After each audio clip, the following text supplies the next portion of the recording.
السلام علیکم ورحمۃ اللہ وبرکاتہ، نحمده ونصلی علی رسولہ الکریم، اما بعد فاعوذ باللہ من الشیطان الرجیم، بسم اللہ الرحمن الرحیم، رب اشرح لی صدری ویسر لی امری واحلل عقدۃ من لسانی یفقہوا قولی۔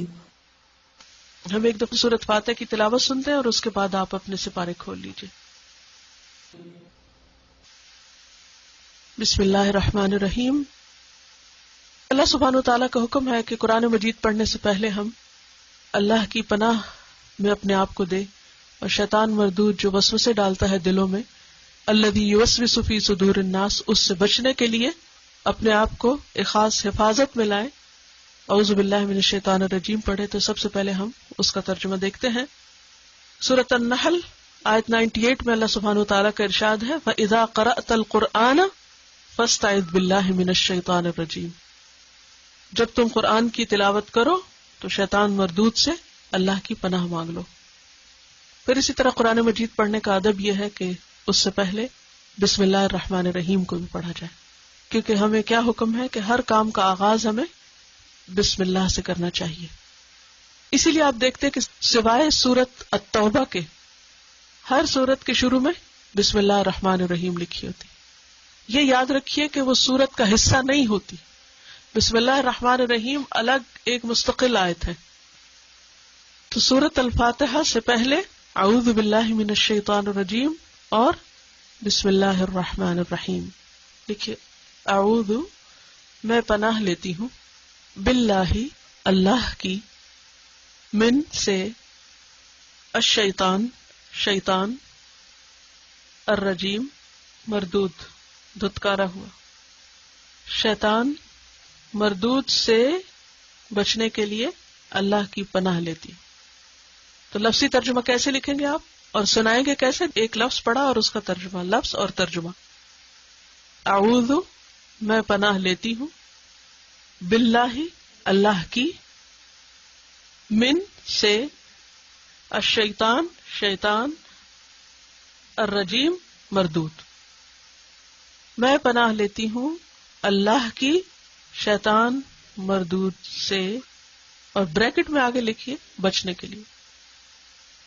بسم سات نام، اللہ ہی اللہ کے، الرحمن جو بہت مہربان، الرحیم بار بار رحم فرمانے والا ہے، الحمد سب تعریف، الحمد الحمد جو ہے یہ دو لفظوں کا مجموعہ ہے، ال اور حمد، ال سب، حمد تعریف، للہ اللہ کے لیے ہے، تو یہ ہے لی اور اللہ، للہ اللہ کے لیے، ربی العالمین رب العالمین جو رب ہے تمام جہانوں کا، الرحمن بہت مہربان، الرحیم بار بار رحم کرنے والا ہے، مالکی مالک ہے، یوم دن، الدین بدلے کے دن کا مالک ہے، اور بدلے کا دن کون سا ہے؟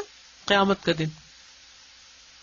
ایاکا صرف تیری، نعبدو ہم عبادت کرتے ہیں، و اور ایاکا صرف تجھ سے، نستعین ہم مدد چاہتے، اہدی دکھا، نا ہم کو، اہدنا دکھا ہم کو، الصراط راستہ، المستقیم سیدھا، اہدنا الصراط المستقیم دکھا ہم کو سیدھا راستہ، ہمیں سیدھا راستہ دکھا، صراط راستہ، الذین ان لوگوں کا، انعمت انعام کیا تو نے، علیہم اوپر ان کے یعنی جن پر، غیر نہیں نہ کہ وہ، المغضوب غضب کیا گیا، علیہم اوپر ان کے، غیر المغضوب علیہم ان کا نہیں جن پر غضب کیا گیا یعنی ناراضگی ہوئی اللہ کی، و لا الضالین گمراہ ہونے والے، یہ گمراہوں کا راستہ نہیں چاہیے، یا جنہوں نے راستہ گم کر دیا ان کا راستہ نہیں چاہیے، جو خود بھٹکے ہم بھی اگر ادھر چلیں گے تو کیا بنے گا۔ ٹھیک ہے، ڈیٹیل اور پھر اس کی تفسیر کروں گی۔ آپ کا ہوم ورک آج صرف اتنا ہے، اس کے ترجمے کو ایٹ لیسٹ 7 times پڑھیے، اور اس کے ساتھ زیادہ سے زیادہ قرآن پاک کی سورۃ الفاتحہ کی لسننگ بھی کی۔ بسم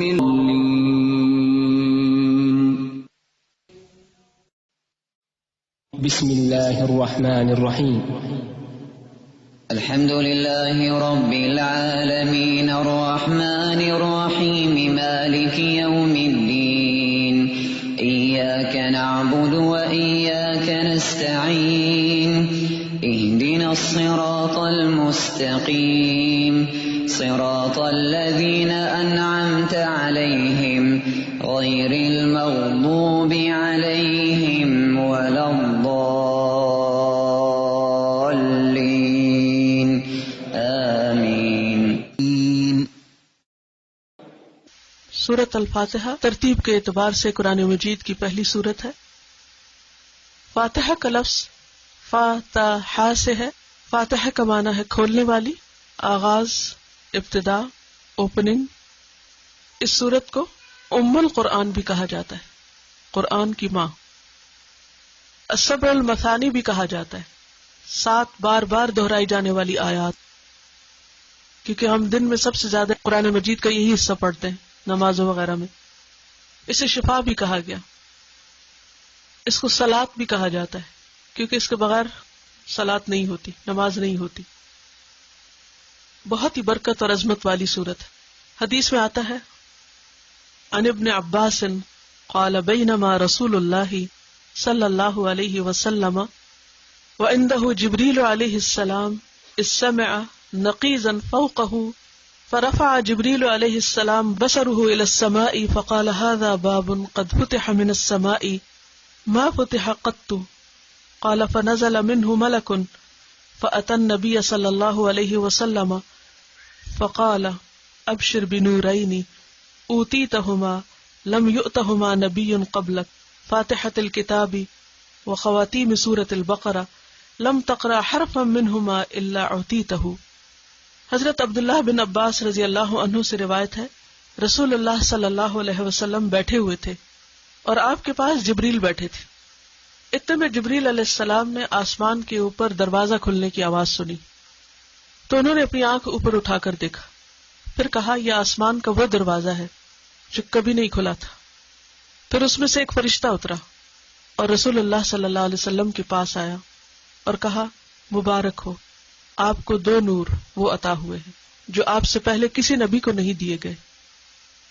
اور جبریل نے یہ بھی بتایا کہ یہ فرشتہ اس سے پہلے کبھی زمین پر نہیں آیا. اور وہ کیا خوشخبری لے کر آیا تھا کہ ایک یہ سورۃ الفاتحہ جو آپ کو ملی، یہ آپ سے پہلے کسی اور کو نہیں ملی، اور دوسرا سورۃ البقرہ کی آخری 2 آیات. اور یہ خوشخبری بھی دی کہ جو ان کو پڑھ کر دعا کرے اس کی دعا قبول ہوتی. لہذا جو سورت اس وقت آپ پڑھنے جا رہے ہیں، یہ سورت قرآن مجید کی انتہائی اہم سورت ہے، بہت ہی مبارک سورت ہے، وہ عطا ہوئے ہیں. سورت فاتحہ کا ایک تو مشہور نام ہے جو ہم سب کو معلوم ہے، الفاتحہ، سورت الفاتحہ. لیکن اس کے علاوہ بھی اس کے کچھ نام ہیں. ان میں سے ایک نام ام القرآن، سورت الشفا، الصلاۃ. ویسے تو اور بھی ہیں لیکن ضرورت نہیں، اتنا ہی کافی ہے. بتانے کا مقصد یہ تھا کہ اس سورت کی اہمیت کتنی زیادہ ہے.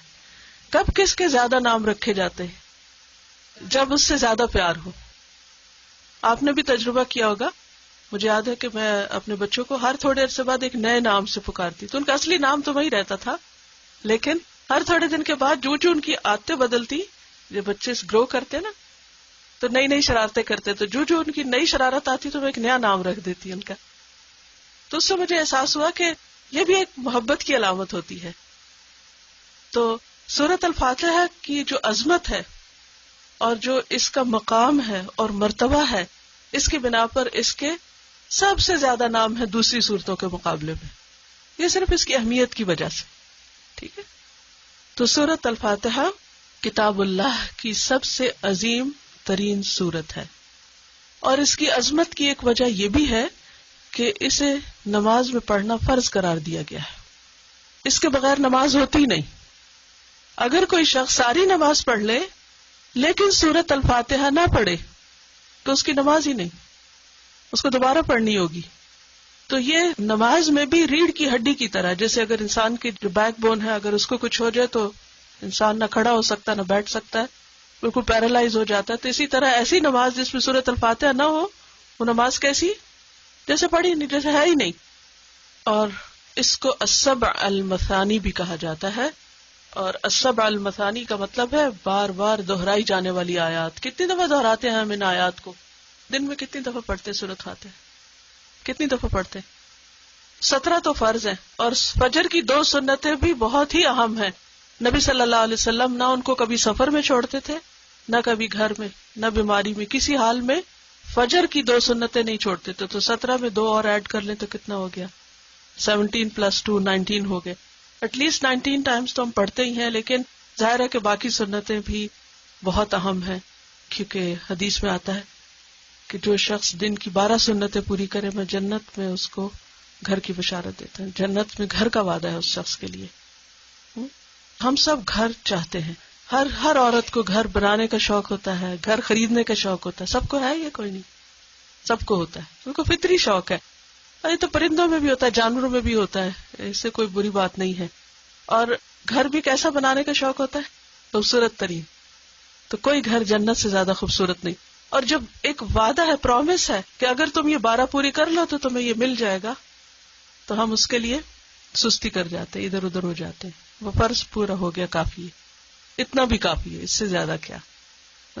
اگر آپ اپنے ساتھ تھوڑی سی غور و فکر کریں تو آپ دیکھیں کہ مثلا ظہر میں 4 سنتیں پڑھنے کے لیے کتنے منٹ لگیں گے؟ 5 7 8 میکسیمم 8 لگتے ہیں. اگر آرام سے پڑھے تو 8 منٹس لگتے ہیں. 1 منٹ تو کوئی مشکل نہیں ہے. بہرحال عادت بنانے کی ضرورت ہے انشاءاللہ. تو سورۃ الفاتحہ قرآن پاک کی اہم ترین سورت ہے، اور اس کا مشہور نام فاتحہ اس لیے ہے کہ یہ فاتحۃ الکتاب ہے، فاتحۃ القرآن ہے. اس سے قرآن پاک کی اوپننگ ہوتی ہے، قرآن پاک کا آغاز ہوتا ہے.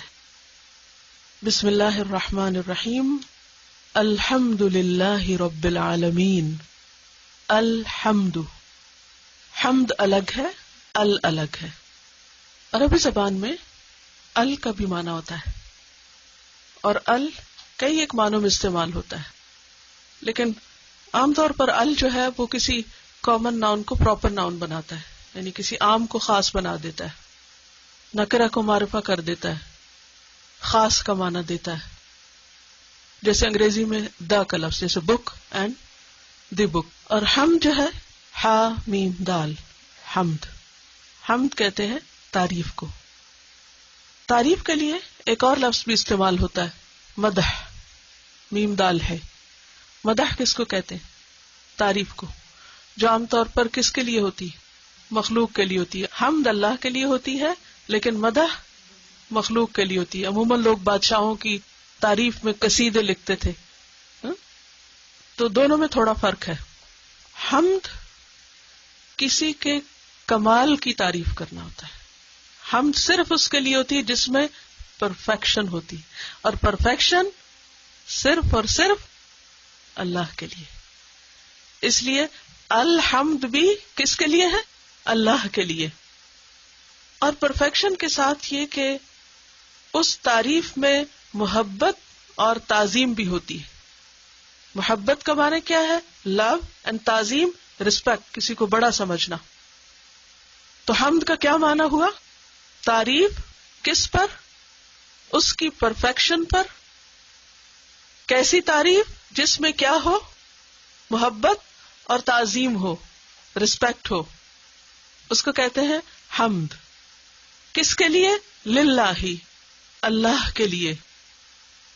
اب یہ جو للہ ہے، اس میں بھی آپ سامنے دیکھ رہے ہیں کہ لام الگ ہے اور اللہ الگ.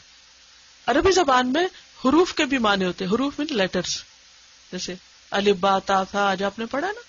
تو سب کے تو نہیں، لیکن بہت سارے جو لیٹرز ہیں ان کے بھی معنی ہوتے ہیں.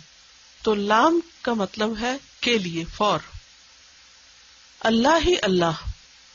اللہ کا لفظ جو ہے یہ الہ سے ہے، اور الہ کہتے ہیں معبود کو، جس کی عبادت کی جائے. ویسے الہ کا معنی ہوتا ہے عربی میں حیران کر دینا، اور مألوہ وہ چیز جس پر انسان حیران ہو جائے، جس میں عقل گم ہو جائے. اللہ سبحانہ و تعالی ایسا معبود ہے کہ جس کو ہم نہ دیکھ سکتے ہیں لیکن اس نے اتنا کچھ بنا رکھا ہے، اس کی اتنی زیادہ کریشن ہر طرف پھیلی ہوئی ہے کہ جس کو دیکھ دیکھ کر ہماری عقل گم ہو جاتی. پہلے آپ لفظ سمجھ لیں، پھر حیران پریشان ہوں گے. اس سے پھر الہ کا مطلب سمجھ آتا ہے کہ واقعی وہی معبود ہے، وہی حمد کے قابل ہے. تو الحمد للہ، ساری حمد، خاص حمد، تعریف صرف اللہ کے لیے ہے. اس کا کیا مطلب ہے؟ کسی اور کے لیے ہمیں تعریف نہیں کرنی چاہیے، کسی کی تعریف نہیں کرنی چاہیے. تعریف کرنا منع ہے. آپ کو اپنے بچے کی تعریف نہیں کرنی چاہیے. ہاں؟ ہم تو یہ کہہ رہے ہیں ساری تعریف اللہ کے لیے اور خاص تعریف اللہ کے لیے، اور ابھی ہم کہہ رہے ہیں کہ پتہ نہیں بچوں کی تعریف کرنی چاہیے نہیں، یا کسی کی بھی خوبی کی تعریف کرنی چاہیے نہیں، یا اللہ کے سوا کسی اور میں کوئی خوبی ہے بھی یا نہیں. فرق کیا ہے؟ What's the difference? اللہ کی ذات کیسی ہے؟ پرفیکٹ. لہذا اس کی تعریف بھی کیسی؟ پرفیکٹ. اللہ کی باقی مخلوق میں بھی خوبیاں ہیں. ایک پھول کو دیکھ کے اس کی تعریف کریں گے یا نہیں؟ آسمان کا اچھا رنگ دیکھ کے تعریف کریں گے یا نہیں؟ کسی انسان کو دیکھ کے، کسی بچے کو دیکھ کے، ہم دن میں پتہ نہیں کتنی دفعہ تعریف کرتے. تعریف کرنا اسلام میں منع نہیں ہے، لیکن مخلوق کی تعریف ویسی نہیں جیسی اللہ کی تعریف. مخلوق کی تعریف بعض اوقات صرف ایک وقتی جذبے کے تحت بھی ہوتی ہے، حقیقی نہیں ہوتی. بعض لوگ تو جھوٹ بھی شامل کر لیتے ہیں تعریف میں. بٹرنگ کرنا، چاپلوسی کرنا، خوشامد کرنا، یہ سارے لفظ کہاں سے آئے؟ ان کی کوئی حقیقت ہے نا؟ یہ سب بندوں کے لیے اور دنیا کی چیزوں کے لیے تو ہو سکتا ہے، مگر اللہ کے لیے ایسی کوئی چیز نہیں. وہاں کیا ہے؟ حمد. اور حمد کیسی تعریف ہوتی ہے؟ جو کسی کی پرفیکشن پر ہو اور اس میں محبت اور تعظیم ہو، کوئی جھوٹ نہ ہو، کوئی مبالغہ آرائی نہ ہو. دنیا میں ایگزیجریشن بھی ہوتی ہے نا، بعض اوقات کوئی اتنا قابل نہیں ہوتا لیکن ہم ضرورت سے زیادہ اس کی تعریف کر دیتے ہیں، حالانکہ وہ اس کے قابل ہی نہیں ہے. ایسا ہوتا ہے نا. لیکن اللہ کی تعریف ان سب سے مختلف ہے. الحمد، سب تعریف، پرفیکٹ تعریف، جس میں محبت بھی ہماری شامل ہے اور تعظیم بھی شامل ہے، اور مکمل تعریف ہے جو کسی خوف کی وجہ سے نہیں. کیونکہ بعض اوقات انسانوں کی تعریف کس لیے کر دیتے ہیں؟ خوف سے. مثلا اگر آپ کو پتہ چلے کہ آپ کو مارے گا، یا جیسے بچہ، بعض اوقات بچوں کی میں اس لیے زیادہ باتیں کر رہی ہوں کیونکہ آپ خواتین ہیں زیادہ تر، یا گھر میں اگر آپ بڑی بہن بھی ہے تو ہو سکتا ہے چھوٹے بہن بھائی ہوں یا بچے ہوں. بچے سب کو پیارے لگتے ہیں، اس لیے وہ ہر ایک کو سمجھ آنے والی بات ہے. اچھا، بعض اوقات ایسا ہوتا ہے کہ آپ کو ڈر ہوتا ہے کہ بچے نے کوئی غلط چیز اٹھا لی اور وہ پھینکنے لگا ہے، تو آپ اس کو روکنے کے لیے کیا کرتے ہیں؟ کتنے اچھے ہو تم تو کبھی ایسے نہیں کرو گے. لیکن اس وقت آپ ڈر کے مارے اس کی تعریف کر رہے ہیں تاکہ آپ اس کے شر سے بچ سکیں. اللہ کی تعریف ایسے نہیں ہوتی، کیونکہ اللہ تو الرحمن الرحیم ہے. تو الحمد للہ، پرفیکٹ تعریف، محبت والی تعریف، تعظیم والی تعریف، اس کی عظمت پر مبنی تعریف، سچی تعریف، حقیقی تعریف، ساری کی ساری تعریف للہ، بس اللہ کے لیے ہے. اور اس کے علاوہ کسی اور کے لیے ہے تو حمد نہیں ہے، مدح ہے. مدح بس پریز ہے، سمپل سی پریز. مشکل یہ ہے کہ نہ اردو میں، نہ انگریزی میں، نہ دنیا کی کسی اور زبان میں حمد کے مقابل لفظ ہے ہی نہیں جو یہ معنی دے آپ کو سارا. آپ جائیے انگریزی کی ڈکشنری کھولیے اور پریز میں دیکھیے یہ سارا معنی پایا جاتا ہے جو حمد میں. نو. اردو میں تعریف، نو، بہت ہی پھیکا لفظ ہے تعریف. تو جب ہم صرف ترجمہ پڑھتے ہیں نا تو قرآن پھر اندر نہیں اترتا، وہ لطف نہیں آتا، پھر وہ ہمارے رگوں میں نہیں سماتا.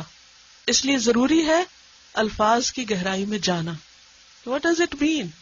حمد ہے کیا چیز جو ہم بغیر روح کے، بغیر سوچے، بغیر سمجھے بس کہہ جاتے الحمدللہ، الحمدللہ، الحمدللہ، اور نہ دل میں خیال آتا ہے کہ اللہ کی تعریف ہو رہی ہے اور نہ ہی کوئی دماغ میں چیز آتی ہے، اور بس صرف زبان بول رہی ہے اوپر اوپر سے. اب دیکھیں تعریف کرنے میں مزہ آتا ہے نا. تعریف سننے میں تو خیر سب کو ہی آتا ہے، لیکن کرنے میں بھی آتا ہے یا نہیں؟ جب آپ کسی اچھی چیز کو دیکھتے ہیں اور آپ خوش ہو کر اپنے جذبات کا اظہار کر رہے ہوتے ہیں تو اسی طرح تعریف کرنا ہماری ضرورت ہے. قرآن کا آغاز اسی سے ہو رہا ہے، الحمدللہ. تو جب الحمدللہ آپ کہے تو آپ کی آنکھیں، آپ کا دل، آپ کا دماغ، اور سب کے اندر ایک رسپیکٹ اور محبت اللہ کے لیے ہونی چاہیے. الحمد للہ. اور اللہ جو ہے یہ ذاتی نام ہے، اللہ سبحانہ وتعالی کا، حقیقی معبود کا، الہ برحق کا. کیوں اللہ کے لیے؟ کیوں؟ اس لیے کہ رب العالمین، وہ رب ہے تمام عالمین کا. اب یہاں پر آپ دیکھ رہے ہیں انالیسس کیا تو رب کا لفظ را با با ہے اس کا روٹ. تو رب یا ربو کا معنی ہوتا ہے تدریجاً نشو نما کرنا، گریجولی اینڈ سلولی کسی چیز کو پروان چڑھانا. اس کی مثال ہے جیسے ایک بیج سے درخت کا بننا. کتنا ٹائم لگتا ہے؟ ایک سیڈ ٹری میں کب کنورٹ ہوتا ہے؟ How much time it takes. اور ہم ایک دن میں کاٹ کے اس کا فرنیچر بنا لیتے ہیں. تو رب اس کو کہتے ہیں جو خالق بھی ہے، مالک بھی ہے اور مدبر بھی. رب کو عربی میں 3 چیزوں سے ٹرانسلیٹ کیا جاتا ہے. وہ تو پہلے جو میں نے معنی بتایا نا وہ ڈکشنری میننگ ہے، لفظی معنی ہے رب یا ربو کا. لیکن رب کا لفظ جب اللہ کے لیے استعمال ہوتا ہے تو اس کا کیا مطلب ہے؟ خالق، مالک، مدبر. بس یہ 3 لفظ آپ نے رٹ لینے ہیں کیونکہ یہ بار بار آئیں گے آگے بھی. بار بار پوچھو گی کیا معنی ہے رب کا، پھر آپ بھولے گا نہیں. خالق کا کیا مطلب ہوتا ہے؟ پیدا کرنے والا. مالک، اون کرنا، کسی چیز پر پورا اختیار رکھنا، اس پر قابو پانا. اس کتاب کی میں مالک ہوں، آپ لیں تو صحیح، یعنی میرا اس پر اختیار ہے، میں چاہے تو اس کا رنگ سے لکھوں، جو مرضی کروں. تو خالق جو کریٹ کرتا ہے، بناتا ہے، مالک جو پھر اس کو اون بھی کرتا ہے، اور مدبر جو پلان کرتا ہے، پلانر سارے امور کا. اللہ نے کائنات کو پیدا بھی کیا اور اون بھی کرتا ہے اور ان سب کو چلا بھی رہا ہے، اس کی تدبیر بھی وہ کرتا ہے، اوپر سے نیچے تک، آسمان سے زمین، زمین سے آسمان تک، ہر چیز کی تدبیر وہ کرتا ہے. چاہے بارش برستی ہے یا نہیں، یا ہوائیں دائیں کو چلیں گی بائیں کو چلیں گی، کیا ہوگا کیا نہیں، سب اسی کی پلاننگ ہے، میری اور آپ کی نہیں، نہ کسی اور انسان کی. لوگ ہمیں ویدر فور کاسٹ تو بتا سکتے ہیں مگر اس ویدر کو تبدیل نہیں کر سکتے. اگر کوئی مصیبت سر پہ آ رہی ہو، سیلاب آ رہا ہو، تو اس کا کوئی علاج نہیں ہے ان کے پاس. رب یا ربو، ربن کا معنی ہوتا ہے آہستہ آہستہ کسی چیز کو پروان چڑھانا. لیکن رب کا لفظ جب اللہ کے لیے استعمال ہوتا ہے تو معنی ہوتا ہے خالق، مالک اور مدبر. رب صرف وہی ہے، اللہ ہی ہے، اللہ ربنا. کیونکہ کوئی اور انسان ہمارا خالق نہیں، نہ وہ ہمیں اون کرتا ہے. اور لوگوں کا حال کیا ہوتا ہے، تھوڑا سا ہم پر احسان کر لیں تو ہم کو اون کرنے لگتے ہیں کہ ہمیں ہر کام کی انہی کی مرضی سے کرنا چاہیے. نہیں، ہمیں ہر کام صرف اللہ ہی کی مرضی سے کرے کیونکہ وہی بس ہم کو اون کرتا ہے. رب عربی زبان میں عورت کے لیے ربۃ البیت کا لفظ آتا ہے. ربۃ البیت یعنی عام انسانوں کے لیے بھی یہ لفظ عربی زبان میں پہلے سے استعمال ہو رہا تھا. عورت کو ربۃ البیت کیوں کہتے ہیں؟ کیونکہ مینیجر ہے گھر کی، تو وہ اس کے لفظی معنوں میں ہے اور اس کی مینجمنٹ ناقص ہے. جبکہ رب کی مینجمنٹ جو ہے اور اس کی پلاننگ اور اس کی کریشن جو ہے وہ ان لمیٹڈ ہے. دیکھیے ہمارا حال کیا ہے، ایک گھر کو چلانا ہے مشکل. ایک دن سب ٹھیک کر کے رات کو ہر چیز اپنی جگہ پہ رکھ کے سوتے ہیں سب ٹھیک ہو گیا، سویرے اٹھتے ہیں پھر وہی حال ہوتا ہے. جتنا مرضی پلان کر لیں، جتنی چاہے گھرداری سیکھ لیں، جتنا چاہے وقت لگا لیں، کچھ نہ کچھ گڑبڑ رہتی ہی، کچھ نہ کچھ چھوٹ ہی جاتا ہے، سارے ٹاسک پورے نہیں ہو پاتے. لیکن اس کے مقابلے میں اللہ سبحانہ وتعالیٰ کے لیے جب رب کا لفظ استعمال ہوتا ہے تو آپ دیکھیے کہ وہ سورج کو اپنے وقت پر نکالتا ہے. ہم خود نکلنے میں لیٹ ہو جاتے ہیں، بچوں کو بھیجنے میں لیٹ ہو جاتے ہیں، لیکن اللہ سبحانہ وتعالیٰ وقت پر سورج نکالتا ہے، وقت پر غروب ہوتا ہے. ہر چیز اپنی اپنی جگہ پر چل رہی ہے، اسی کے حکم کے مطابق چل رہی ہے. اور جتنا کچھ اس نے پیدا کیا ہے، عام طور پر یہ ہوتا ہے نا گھر میں اگر ذرا مہمان آ جائیں اور زیادہ برتن نکل جائیں تو پھر دیکھیں عالم کیا ہوتا ہے کہ وہ سب کو واپس رکھنے میں ایک مصیبت آئی ہوئی ہوتی ہے. لیکن اللہ تعالیٰ کی کریشن میں یہ کمپیریزن اس لیے گھر کا کریں کیونکہ آپ لوگ گھر چلاتے ہیں، اور یا اگر گھر نہیں آپ میں سے کوئی چلاتا ہے تو کوئی بزنس چلاتا ہے یا کوئی آفس یا اپنے ورک پلیس یا کسی بھی چیز جہاں بھی آپ کو مینجمنٹ کا کام کرتے ہیں وہاں اس کی مثال کو آپ سامنے رکھیے، اور دوسری طرف اللہ سبحانہ و تعالیٰ کی پوری یونیورس کو پھر آپ کمپیئر کر لیجئے، اپنے گھر کو دیکھ لیجئے اور اس کے سامان کو اور جو کچھ اس میں آپ نے رکھا ہوا ہے، اور اللہ سبحانہ و تعالیٰ کی پوری کائنات کو. تو بڑے سے بڑا بزنس مین کسی کا بھی سوچ لیجئے دنیا میں اگر کوئی ہے جس کو آپ مجھ سے زیادہ جانتے ہوں گے کہ اس کا بزنس ہم کتنے امپریس ہوتے ہیں، اتنا بڑا بزنس اور اتنی بلینز کا، اور عام طور پر لوگ مثال دیتے ہیں اس کرکٹ کی، بتاتے رہتے ہیں کہ اب اتنا ہو گیا اس کے پاس اور اتنا، اور ایسے مینج کرتا ہے معلوم نہیں کیا کیا. اس کا سوچ لیجئے، ایک طرف بل گیٹ کو سوچ لیجئے اور دوسری طرف پھر آپ دیکھیے کہ اصل رب کون ہے اور اصل مدبر اور پلاننگ کرنے والا کون ہے اور چلانے والا، اور اس کی اونرشپ کیا ہے اور دنیا کے ان لوگوں کی اونرشپ کیا ہے، اور ہمیں کس سے متاثر ہونا چاہیے اور کس کی بات ماننی چاہیے اور کس کی طرف رجوع کرنا چاہیے. تو رب العالمین وہ صرف رب کسی خاص جگہ کا نہیں، کسی ایک ملک کا نہیں، کسی ایک انسان کا نہیں، کسی ایک قبیلے نسل کا نہیں، بلکہ العالمین. اور العالمین، عالمین کیا ہوتا ہے؟ عالمین یہ العالم کی جمع ہے، اور اس کا جو بیسک سٹرکچر ہے وہ عین لام میم ہے، روٹ اس کا عین لام میم ہے، اور اسی سے لفظ علم بنتا ہے، اور علم کہتے ہیں نشانی کو، علم نشانی کو کہتے ہیں، اور عالم اسی سے نکلا ہے.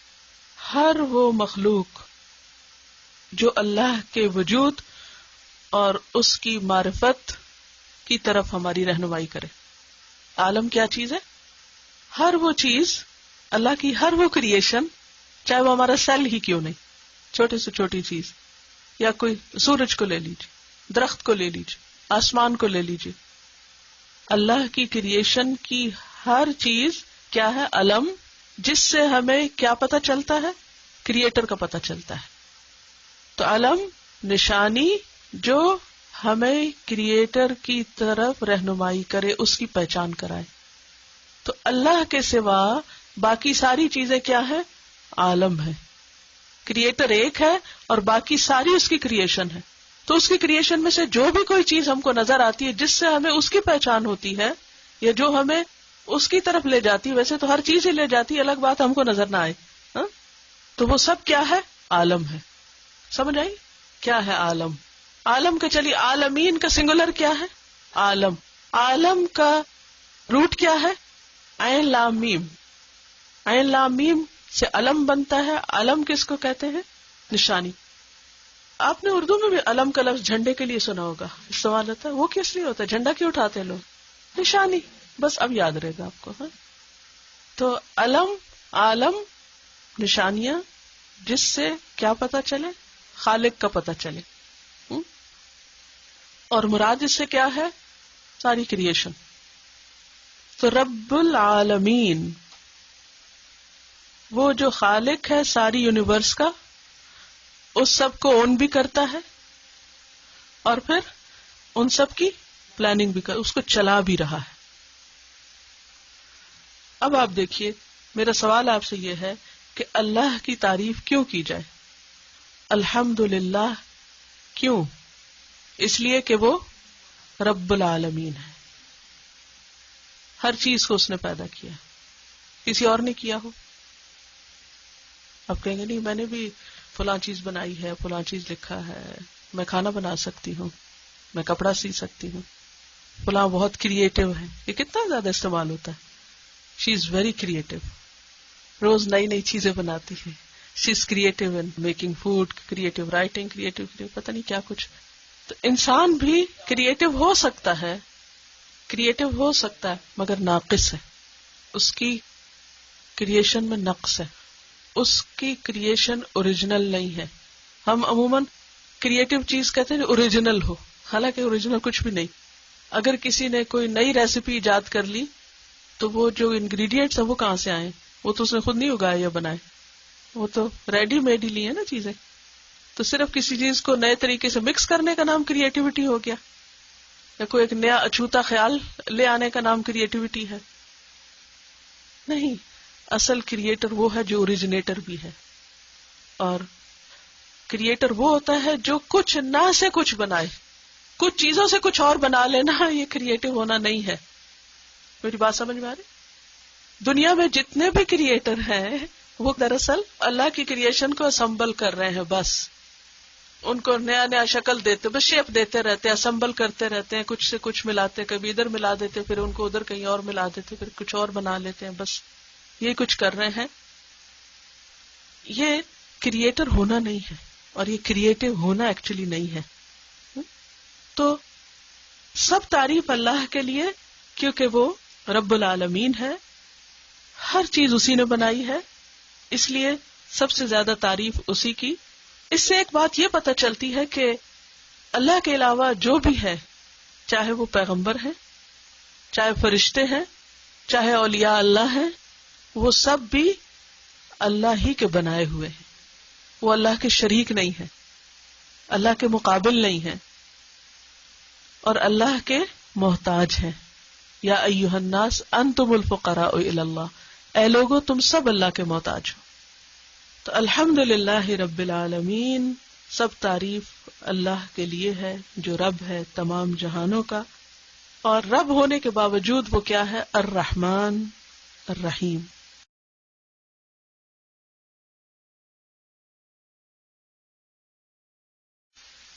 الرحمن، اس میں بھی آپ دیکھیے ال آ رہا ہے اور رحمان آ رہا ہے. تو ال کا کیا مطلب ہوتا ہے؟ خاص. اور رحمان بہت رحم کرنے والا. اور رحمان کا لفظ کس سے ہے؟ را ہا میم سے. رحمت کا لفظ اردو میں بھی آپ جانتے ہیں، بولتے رہتے ہیں. رحمت اللہ سبحانہ تعالیٰ کی خاص صفت ہے. صفت کیا ہوتا ہے؟ وصف کیا ہوتا ہے؟ کوالٹی. اللہ کی کوالٹی ہے. وَرَبُّكَ الْغَنِيُّ ذُو الرَّحْمَةِ، اور تیرا رب غنی ہے، رحمت والا ہے. رحمت اس کی صفت ہے. اور رحمان کا لفظ جو ہے یہ فعلان کے وزن پر ہے. رحمان، فعلان. عربی زبان میں جو لفظ فعلان کے وزن پر آتے ہیں، وزن کا مطلب یہ کہ اتنے ہی حرف ہے، وہی بولنے کا انداز ہے، تو اس میں بہت وسعت ہوتی. رحمان، بہت زیادہ رحم فرمانے والا. الرحیم، رحمان میں بھی رحمت کی بات آ گئی، دوبارہ پھر کیوں الرحیم کی بات ہوئی؟ دونوں میں معنی کے اعتبار سے تھوڑا سا فرق ہے. رحمان میں تو کثرت اور وسعت اور بھر جانا، کسی چیز کا زیادہ ہونا اور بھر جانا، اس کے لیے آتا ہے فعلان کا وزن. عربی میں یہ بھی ہوتا ہے، جیسے کوئی بہت غصے میں ہو تو کہتے ہیں غضبان، یعنی غصے سے بھرا ہوا اور بہت زیادہ غصے میں. اسی طرح عربی میں کہتے ہیں عطشان، بہت زیادہ پیاسا. اسی طرح جوعان، بہت زیادہ بھوکا. تو فعلان کے وزن پر جو بھی عربی میں لفظ آتے ہیں ان میں زیادتی بھی ہے اور کسی چیز کا بھرا ہوا ہونا بھی ہے، کثرت. تو اللہ سبحانہ تعالیٰ کی رحمت عام ہے. اللہ کی رحمت دو طرح کی ہے، ایک عام ہے اور ایک خاص ہے. تو رحمت عام جو ہے جو سب کے اوپر چھائی ہوئی ہے، ہر ایک پہ چھائی ہوئی ہے دنیا میں، چاہے وہ انسان ہو، جن ہو، حیوان ہو. حتیٰ کہ حدیث میں آتا ہے کہ جنگلی جانور ہوتے ہیں نا جو اور جانوروں کو شکار کرتے، وہ اگر اپنے بچے سے ہاتھ اٹھا لیتے اور ان کو نہیں کھا جاتے تو یہ بھی اللہ ہی کی رحمت کی وجہ سے ہے. تو اللہ نے ان کے دلوں میں رحمت ڈالی ہے. تو وہ ہر جگہ پر اس کی رحمت ہے، یعنی ہر چیز کو گھیرا ہوا ہے جس کی وجہ سے یہ دنیا چل رہی ہے. تو یہ سب کے لیے، چاہے کوئی مسلمان ہو، کافر ہو، مشرک ہو، منافق ہو، کوئی اچھا ہو، برا ہو، لیکن اللہ کی اس پر رحمت عام ہے. اسی وجہ سے ہم سب جی رہے ہیں، اسی وجہ سے ہم سب کھا پی رہے ہیں. اور یہ رب العالمین کے بعد اس لیے بھی کہ جو عالمین کا رب ہے، جو ہر چیز کو اون کرتا ہے، وہ اتنا بڑا ہے، وہ اگر کوئی غلطی کرے تو اس کو ایک سیکنڈ میں سزا دے سکتا ہے. لیکن اس کے باوجود وہ ان لوگوں کو جو بعض اوقات نعوذ باللہ اللہ سبحانہ وتعالیٰ ہی کو برا بھلا کہہ رہے ہوتے ہیں اور اس کو ظالم بتا رہے ہوتے ہیں اور معلوم نہیں کیا کچھ اس کے اور اس کے آیات اور اس کی کتاب اور اس کے خاص بندوں کے خلاف بولتے رہتے ہیں، لیکن اس کے باوجود وہ ان کو فوری سزا نہیں دیتا. یہ کیوں نہیں دیتا؟ کیا وہ دے نہیں سکتا؟ پکڑ نہیں سکتا؟ دے سکتا ہے، لیکن چونکہ وہ رحمان ہے اس لیے وہ ان کو چھوڑے رکھتا ہے اور ان کا وہ وقت پورا کرنے دیتا ہے. اب آپ دیکھیے دنیا میں جب انسانوں کے پاس تھوڑی سی بھی اتھارٹی آتی ہے تو کس طرح بہیو کرنے لگتے ہیں. آپ اس کو بتائے گا کس طرح بہیو کرتے؟ اتھارٹی کے مختلف درجے ہوتے ہیں نا، کسی کے پاس تھوڑی ہوتی، کسی کے پاس اس سے زیادہ، کسی کے پاس بہت ہی زیادہ. ماں کے پاس اتھارٹی سارا دن بچوں کو ڈانٹ ڈپٹ کرتی رہتی ہے. اور دنیا میں آپ دیکھیں اتھارٹی کی مثالیں، مثلاً دنیا میں مختلف جو ممالک ہیں ان میں ہر طرح کے ہیں، کوئی تھرڈ ورلڈ ہے، کوئی اس سے اوپر ہے، کوئی اپریشن اینڈ پرائڈ. تو جس کے پاس جتنی اتھارٹی آتی جاتی نا، اس کا غرور اور اس کا تکبر اتنا ہی بڑھتا چلا جاتا ہے، اور پھر وہ سمجھتا ہے اسے کوئی پوچھنے والا نہیں، وہ جس پہ جتنا چاہے ظلم ڈھائے، جو مرضی کرے. ایسا ہوتا ہے نا. اور بعض اوقات وہ یہ نہیں دیکھتے کہ کس کو تکلیف ہوگی اور کس کو آرام ہوگا اور کس کے ساتھ ظلم ہوگا اور کس کے ساتھ انصاف ہوگا، وہ جو چاہے کرتے ہیں.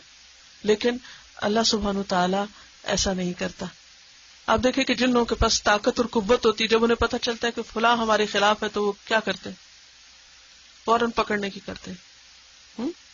لیکن اللہ سبحانہ وتعالی کے خلاف کتنے لوگ ہیں؟ دنیا بھری پڑی ہے ایسے لوگوں سے جو اللہ کو مانتے ہی نہیں، یا اس کے ساتھ شرک کرتے ہیں، یا اس کا حق نہیں دیتے، یا اس کی اطاعت نہیں کرتے. لیکن اس کے باوجود وہ کیا کر رہا ہے؟ ان کو کھانے پینے دے رہا ہے یا نہیں؟ فائدہ اٹھانے دے رہا ہے، ہنسنے دے رہا ہے، بھاگ رہے ہیں، دوڑ رہے ہیں، دنیا پہ اپنی مرضیاں منمانیاں کر رہے ہیں. یہ کیوں ہے؟ اس لیے کہ وہ رحمان ہے. لیکن اس سب کی ایک لمٹ اور حد ہے. تو اس کی اب ایک اور قسم کی رحمت ہے، اور وہ ہے خاص، اسپیشل، خاص رحمت. اور اس کے لیے یہاں لفظ آیا ہے الرحیم، جو فعیل کے وزن پر ہے.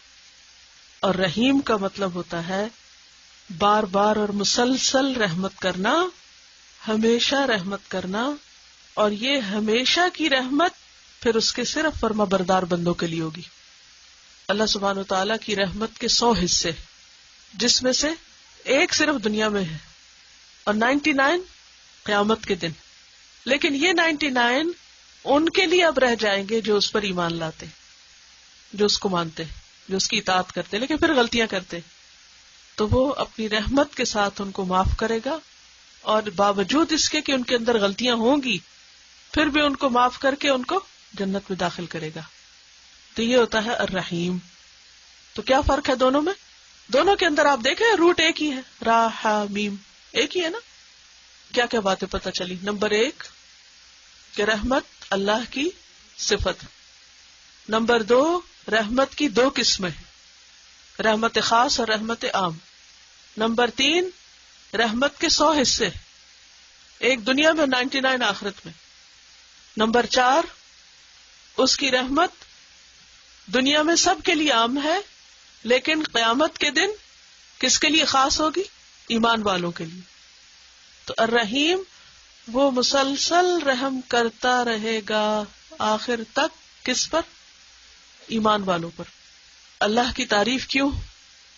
کیونکہ وہ مالک کائنات ہونے کے باوجود بے حد مہربان ہے. سمجھ آ گئی الرحمن الرحیم کی؟ اب آپ بتائیے. نمبر 1 رحمت اللہ کی صفت. رحمت کی 2 قسمیں، کون کون سی؟ خاص اور عام. 100 حصے، ایک دنیا میں اور 99 آخرت میں. پھر دنیا میں اس کی رحمت سب کے لیے فعیل کے وزن پر ہے، فاعین یا لام فعیل. جیسے کریم.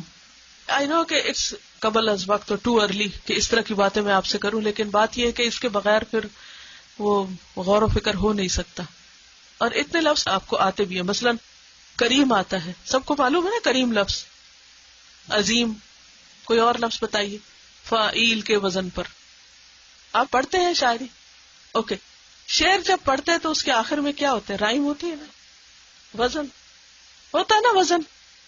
بس وہی وزن ہے یہ شعر کا وزن. شعر کب بنتا ہے؟ جب اس کے آخری لفظ ایک جیسے ہوتے ہیں. لیکن اردو میں آپ دیکھیں وہ بس ایسے تکا بندی سے ایک ایک جیسے لفظ لگا لیتے ہیں، ان کے میننگ میں وہ سملیرٹی نہیں ہوتی. عربی میں جب وزن آتا ہے تو میننگ کی سملیرٹی بھی آتی ہے. اب اس میں آپ دیکھیے کہ جیسے رحیم کی طرح اگر عظیم ہے، کریم ہے، حکیم ہے، عزیز ہے، لطیف ہے، کتنی صفات اللہ سبحانہ و تعالیٰ کی، وہ سب اسی کے اوپر ہے. اور جب اس وزن پہ کوئی چیز آتی ہے تو اس میں تسلسل کا معنی آ جاتا ہے، ہمیشہ مسلسل. لطف آتا ہے یا نہیں ایسے پڑھنے میں؟ اب جیسے اللہ کی صفت کریم ہے، کرم کرنے والا ہے، یہ نہیں ایک دفعہ کیا اور پھر بھول گئے. کیا ہے اس میں؟ تسلسل. کسی چیز میں ہمیشگی ہونا اچھی بات ہے یا نہیں؟ اچھی بات ہے نا. مثلا انسانوں کے اندر صفات ہوتی ہیں، انسانوں کی کوالٹیز ہوتی ہیں. اچھا کچھ کوالٹیز ہوتی ہیں صرف ٹائملی، تھوڑی دیر کے لیے، کنٹینیوٹی نہیں ہوتی، کنسسٹنسی نہیں ہوتی. اچھا کبھی اسمائل کیے کہیں تو کر لیا اور گھر جا کے موڈ آف کر لیا، کوئی تسلسل نہیں. ہاں اسی طرح اور اچھی اچھی صفات، کہیں تو بڑے نرمی سے بات کرے اور تھوڑی دیر کے بعد فرعون بن گئے. تسلسل نہیں ہے نا، کہیں نیچے گرے کہیں اوپر چڑھ گئے. اور کبھی تو خوب کام کیا کبھی کچھ بھی نہ کیا، کوئی تسلسل نہیں. ایک دن خوب کھا لیا اگلے دن کچھ بھی نہ کھایا، کوئی تسلسل نہیں، کوئی ہمیشگی نہیں، کوئی کنسسٹنسی نہیں. اچھا اس کا نقصان کیا ہوتا ہے؟ یہ نقص ہے، عیب ہے، اور یہ بندوں میں ہے، اللہ میں نہیں ہے. اللہ ان سارے عیبوں سے پاک ہے. اللہ سارے عیبوں سے پاک ہے. سمجھ آ گئی؟ جو ہم کہتے ہیں نا مستقل مزاج ہونا، وہ کیا ہوتا ہے؟ کچھ لوگ بہت مستقل مزاج ہوتے ہیں، جو کام شروع کرتے ہیں پورا کر کے دم لیتے ہیں. اور جتنے بھی دنیا کے کامیاب لوگ ہیں جن کو آپ سکسیسفل پیپل کہتے ہیں، پروفیشنل، ان کے اندر یہ کوالٹی پائی جاتی ہے، ان کے درجے کی، کہ جو شروع کرتے ہیں مکمل کرتے، ادھورا نہیں چھوڑتے، تھوڑا تھوڑا کرتے، مسلسل کرتے، لانگ ٹرم کام کرتے ہیں. اور اس کے برعکس ناکام لوگوں کی صفت کیا ہوتی؟ وہ جو ایک ریس کی کہانی پڑھتے ہیں بچپن سے، اس میں بھی اصل میں تو اسٹیڈ فاسٹنس کی بات ہے نا. یہ کچھوا جو تھا وہ چلتا رہا، خواہ وہ تھوڑا تھوڑا چلتا رہا، اور خرگوش جو تھا وہ چھلانگے لگا کے سو گیا. حالانکہ خرگوش کا چھلانگے لگانا بڑا دل خوش کرتا ہے، مگر کامیابی کس کو ہوئی؟ کچھوے کو.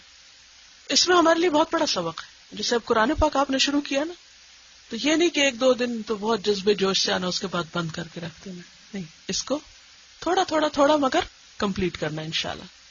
تو رحیم کے آپ سمجھ آ گیا؟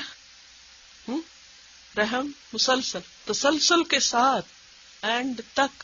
اچھا رب کے اندر بھی کیا ہے؟ یہ سب اللہ کی صفات ہے.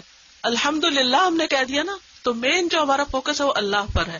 اور اس کی پہلی صفت ہے کہ وہ رب ہے، دوسری صفت ہے الرحمن ہے، تیسری صفت ہے الرحیم ہے. اب الرحمن الرحیم ہے اور رب ہے وہ، تو ہر ایک کے اندر ایک الگ ہی کوالٹی ہے. رحمان میں ایک اور چیز ہے، رحمان کا لفظ بھرتے منہ بھر جاتا ہے، رحمان بہت کثرت کا تصور آتا ہے. لیکن رحیم میں اس طرح بہت بڑا ہونے کا تو نہیں آتا، مگر اس میں کنٹینیوٹی کا آتا ہے، تو اس کی ہر شان نرالی.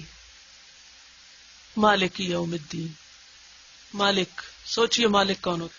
آپ عام طور پہ لفظ پڑھتے ہیں مالک، ملک، ملک، یہ لفظ جانے پہچانے نا سب کو. سبع قرات کا لفظ آپ میں سے شاید کچھ لوگوں نے سنا، تو سبع قرات میں سے ایک قرات میں اس کو ملک یوم الدین بھی پڑھا گیا ہے. وہ غلط نہیں پڑھتے، وہ ایکچولی ایک اور قرات پڑھتے ہیں، it's under style of reading Quran. تو مالک بھی ہوتا ہے اور ملک بھی ہوتا ہے صفت اللہ کی، لیکن تھوڑا سا بیچ میں فرق. مالک کا لفظ جو ہے میم لام کاف سے ہے. ملک، ملک کس کو کہتے ہیں؟ ملک کنٹری کے لیے آتا ہے، حکومت کے لیے بھی آتا ہے. ملوکیت کبھی سنا لفظ؟ خلافت اور ملوکیت نظام حکومت ہے، ملک ہوتا ہے، کنگ ہوتا ہے. تو ملک کا یملک کا معنی ہوتا ہے کسی چیز پہ قابو پانا. تو جو ملک ہوتا ہے، بادشاہ ہوتا ہے، وہ کیا کرتا ہے؟ بعض اوقات قابو ہوتا ہے اس کا اور بعض اوقات نہیں ہوتا. تو جو مالک ہوتا ہے پورا اختیار اور اتھارٹی رکھتا ہے، کامل طور پر، مکمل طور پر اس کی اتھارٹی ہوتی، اونز، اختیار بھی ہوتا ہے اس کا. لیکن ملک جو ہے اس میں اونرشپ تو ہوتی ہے مگر اختیار ضروری نہیں. مالک میں اونرشپ بھی ہے اور اختیار بھی ہے، اتھارٹی بھی ہے. لیکن ملک میں اونرشپ تو ہے لیکن اتھارٹی نہیں. فرق کیا ہے؟ کوئی شخص کسی گھر کا مالک ہے تو کیا ہوتا ہے اس کے پاس؟ میں اس کی مالک ہوں، اس پین کی. جب مالک ہوں تو میں اس کو اون بھی کرتی ہوں اور میرا اس پہ اختیار بھی ہے. کیا اختیار ہے؟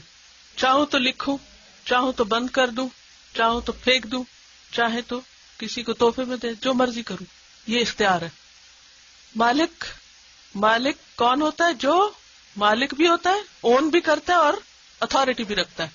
لیکن ملک صرف اون کرتا ہے، اتھارٹی ہو بھی سکتی ہے اور اتھارٹی نہیں بھی.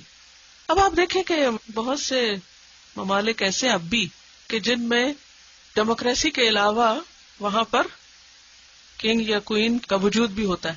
اب کیا کوئین مالک ہوتی؟ ملکہ ہوتی، ٹھیک ہے، مالک نہیں، ملکہ. ہر چیز پر اس کا اختیار نہیں، اس کی مرضی نہیں، ہر چیز پر اس کی اتھارٹی نہیں، حالانکہ اس کو ایک سپریم پوزیشن حاصل ہے. تو اللہ سبحانہ وتعالی کے لیے جب مالک اور ملک دونوں لفظ استعمال ہوتے ہیں تو اس میں بات یہ ہے کہ مالک کے اندر اگرچہ اختیار اور ملکیت دونوں ہے، مگر جو ملک کے اندر وہ ایک گلیمر ہے وہ مالک میں نہیں ہے. مثلا مالک، ایک قلم کا مالک بھی مالک کہلا سکتا ہے. اللہ سبحانہ وتعالیٰ تو پھر ہر چیز کا مالک ہے. لیکن ملک جو ہے، بھلے اس کے ہاتھ میں کچھ بھی نہ ہو، مگر جو ٹائٹل ہے ملک، اس کی اپنی ایک خوبصورتی ہے. تو اللہ سبحانہ وتعالیٰ کے لیے مالک اور ملک دونوں ہی بولے جاتے ہیں. لیکن یہاں دنیا کی ملکیت کی بات نہیں ہو رہی. یہاں مالک یوم الدین، یوم الدین سے مراد قیامت کا دن ہے. یوم عربی میں کہتے ہیں دن کو، اور عربی کا دن کب شروع ہوتا ہے؟ جب چاند نظر آتا ہے. ایک دن کے مغرب سے اگلے دن کی مغرب تک، جب آپ روزہ رکھتے ہیں اور جب آپ عید کے لیے چاند دیکھتے ہیں، تو یہ دن ہوتا ہے. باقی ہم لوگوں کا عام طور پر دن کیا ہوتا ہے؟ سورج نکلنے سے دن شروع ہوتا ہے. اور یہاں پر لفظ آیا ہے الدین. الدین کا لفظ جو ہے یہ دانا یدین سے ہے، جس کا معنی ہوتا ہے بدلہ دینا. دین کا لفظ آپ نے پڑھا کبھی؟ دین کس کو کہتے ہیں؟ قرض کو. اور قرض چکانا ہی ہوتا ہے. قرض اپنا پیسہ نہیں ہوتا. کیا کرنا ہوتا ہے؟ واپس کرنا ہوتا ہے نا، ٹھیک ہے. تو دانا یدین و دین کہتے ہیں عربی میں بدلہ دینا، کسی عمل کی جزا یا سزا دینے کو. تو دانا یدینوں کا مطلب ہوتا ہے بدلہ دینا، کسی عمل کی جزا یا سزا دینا. دین کا لفظ جو ہے عربی میں جزا اور عمل دونوں کے لیے استعمال ہوتا ہے. اور جزا کس چیز کی ہوتی ہے؟ سزا یا جزا کس چیز کی ہوتی ہے؟ عمل کی، ٹھیک ہے. تو دین عمل کا نام بھی ہے اور بدلے کا نام بھی ہے. یہ جو دین اسلام ہے یہ کس چیز کا نام ہے؟ عمل کا نام ہے. مسلمان ہونا نام کا نہیں ہے، کچھ کرنے کا نام مسلمان ہونا ہے. سمجھ آ رہی ہے؟ نہیں آ رہی؟ مشکل لگ رہا ہے. عربی زبان جو ہے اس کو کہتے ہیں لغت الازداد. یہ خوبی صرف عربی میں ہے کہ اسی لفظ کے اندر اپوزٹ میننگ بھی آتا ہے، لیکن کانٹیکسٹ سے پتہ چل جاتا ہے کہ کیا استعمال ہو رہا ہے اس کی ڈیپتھ کے لیے. مثلا شراء کا لفظ عربی زبان میں خریدنے اور بیچنے دونوں کے لیے آتا ہے. ظن کا لفظ گمان اور یقین دونوں کے لیے آتا ہے. کہاں کیا آتا ہے کانٹیکسٹ سے فوراً پتہ چل جاتا ہے. ایک طرف عربی زبان میں وسعت بہت ہے اور دوسری طرف ایک ہی لفظ کے اندر دو اپوزٹ میننگ بھی آتے ہیں. تو دین کا لفظ عمل اور جزا دونوں کے لیے آتا ہے. اب آپ دیکھیے کہ یہاں پر کہا جا رہا ہے مالک یوم الدین، وہ بدلے کے دن کا مالک ہے. اور بدلے کا دن کون سا ہے؟ قیامت. اس کا مطلب ہے وہ عمل کا دن نہیں ہے. کلیئر؟ اس دن جو لوگ سزا پائیں گے وہ روئیں گے، پیٹیں گے اور کہیں گے یا اللہ ایک دفعہ واپس بھیج ہم کو، آج ہم کو سمجھ آ گئی، اب ہم کچھ کریں گے. ہم سے بتایا جائے گا بس اب تو واپس جا ہی نہیں سکتے. میں بہت چھوٹی تھی جب مجھے اس بات کا پتہ چلا. اور میں آپ سے بھی یہ کہوں گی کہ بچوں کو کبھی بچہ نہ سمجھے، ان کے ساتھ شیئر کرتے رہیں، جو بھی آپ سیکھیں ان کے ساتھ باتیں کیا کریں. بہت چھوٹی تھی تو میرے والد نے مجھے بتایا کہ وقت نہ ضائع کیا کرو نا، وقت استعمال کیا کرو، کیونکہ دنیا میں تو ہم ایک ایک لمحے میں جو کریں گے وہ سب جمع ہوتا جائے گا اور کل اس کا ریوارڈ ہمیں ملے گا. لیکن کل اگر تم کہو گی کہ میں اب کچھ کروں تو پھر کچھ بھی نہیں کر سکتے. تو قبر میں جب انسان جاتا ہے تو 1000 سال بھی رہے تو چاہے 1000 دفعہ روز سبحان اللہ کہے تب بھی اس کو کوئی فائدہ نہیں، کچھ بھی نہیں ملے گا. تو یہی کرنا ہے. تو یہ وقت بہت قیمتی ہے. اور پھر وہ واقعہ بھی بتایا کہ کس طرح جہنم والے روئیں گے، چلائیں گے اور کہیں گے کہ یا اللہ ہمیں واپس بھیج، ہم کریں. تو میں نے کہا اللہ تعالیٰ ایک دفعہ تو واپس کر دینا، شاید وہ بدل جائیں.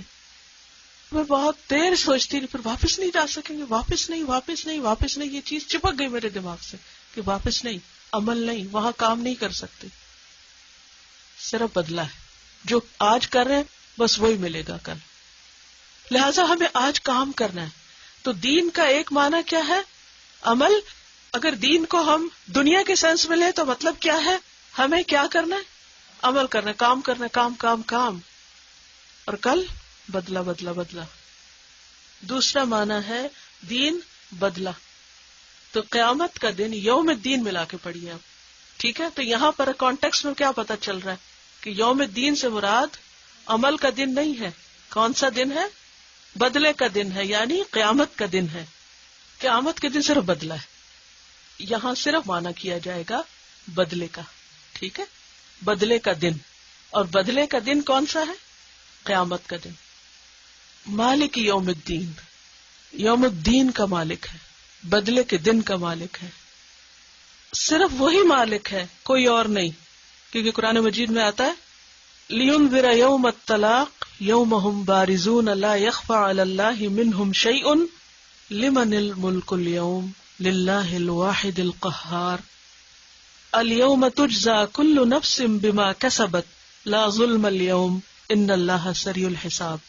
سورۃ غافر آیت 15 سے 17 تک، 15 to 17.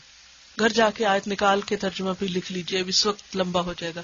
سورۃ غافر 15 to 17. اب ایک بات اور، سورۃ المؤمن کو غافر بھی بولتے ہیں، تو عربی مصحف میں غافر ملے گا اور اردو مصحف میں المؤمن ملے گا، ٹھیک؟ جیسے سورۃ فاتحہ کے نام ہے نا، ایسے سورتوں کے بھی نام ہے. آیت کا مطلب کیا ہے؟ تاکہ وہ خبردار کرے یوم الطلاق یعنی قیامت کے دن سے، یوم ہم بارزون، جس دن وہ بالکل سامنے ہوں گے، لا یخفی علی اللہ منہم شیء، اللہ سے ان کی کوئی چیز چھپی ہوئی نہ ہوگی. یعنی قیامت کے دن ہم سب کس حال میں ہوں گے کہ ہمارا کچھ بھی چھپا ہوا نہ ہوگا. اس دن پکارا جائے گا لمن الملک اليوم، آج بادشاہت کس کی ہے، آج مالک کون ہے؟ جواب آئے گا للہ الواحد القہار، صرف اللہ کے لیے جو ایک ہے، زبردست ہے. الیوم، آج کے دن، تجزا کل نفس، بدلہ دیا جائے گا ہر نفس کو.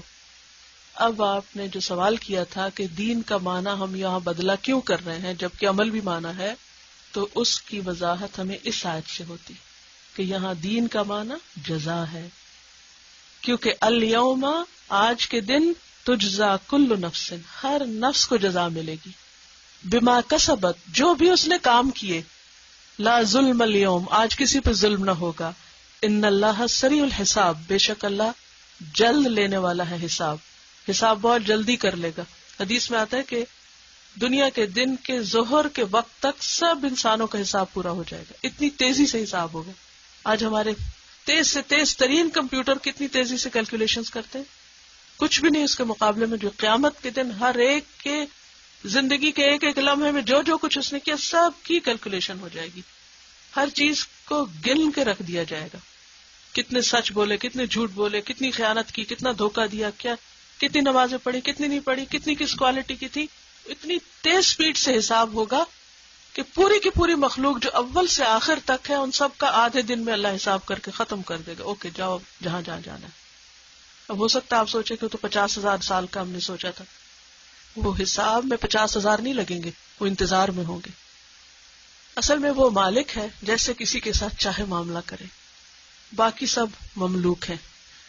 ہاں ہمیں اچھی امید رکھنی چاہیے کہ مومن بندے کی جو اللہ سے محبت کرتے ہیں ان سے اللہ کی ملاقات پرائیویٹ ہوگی.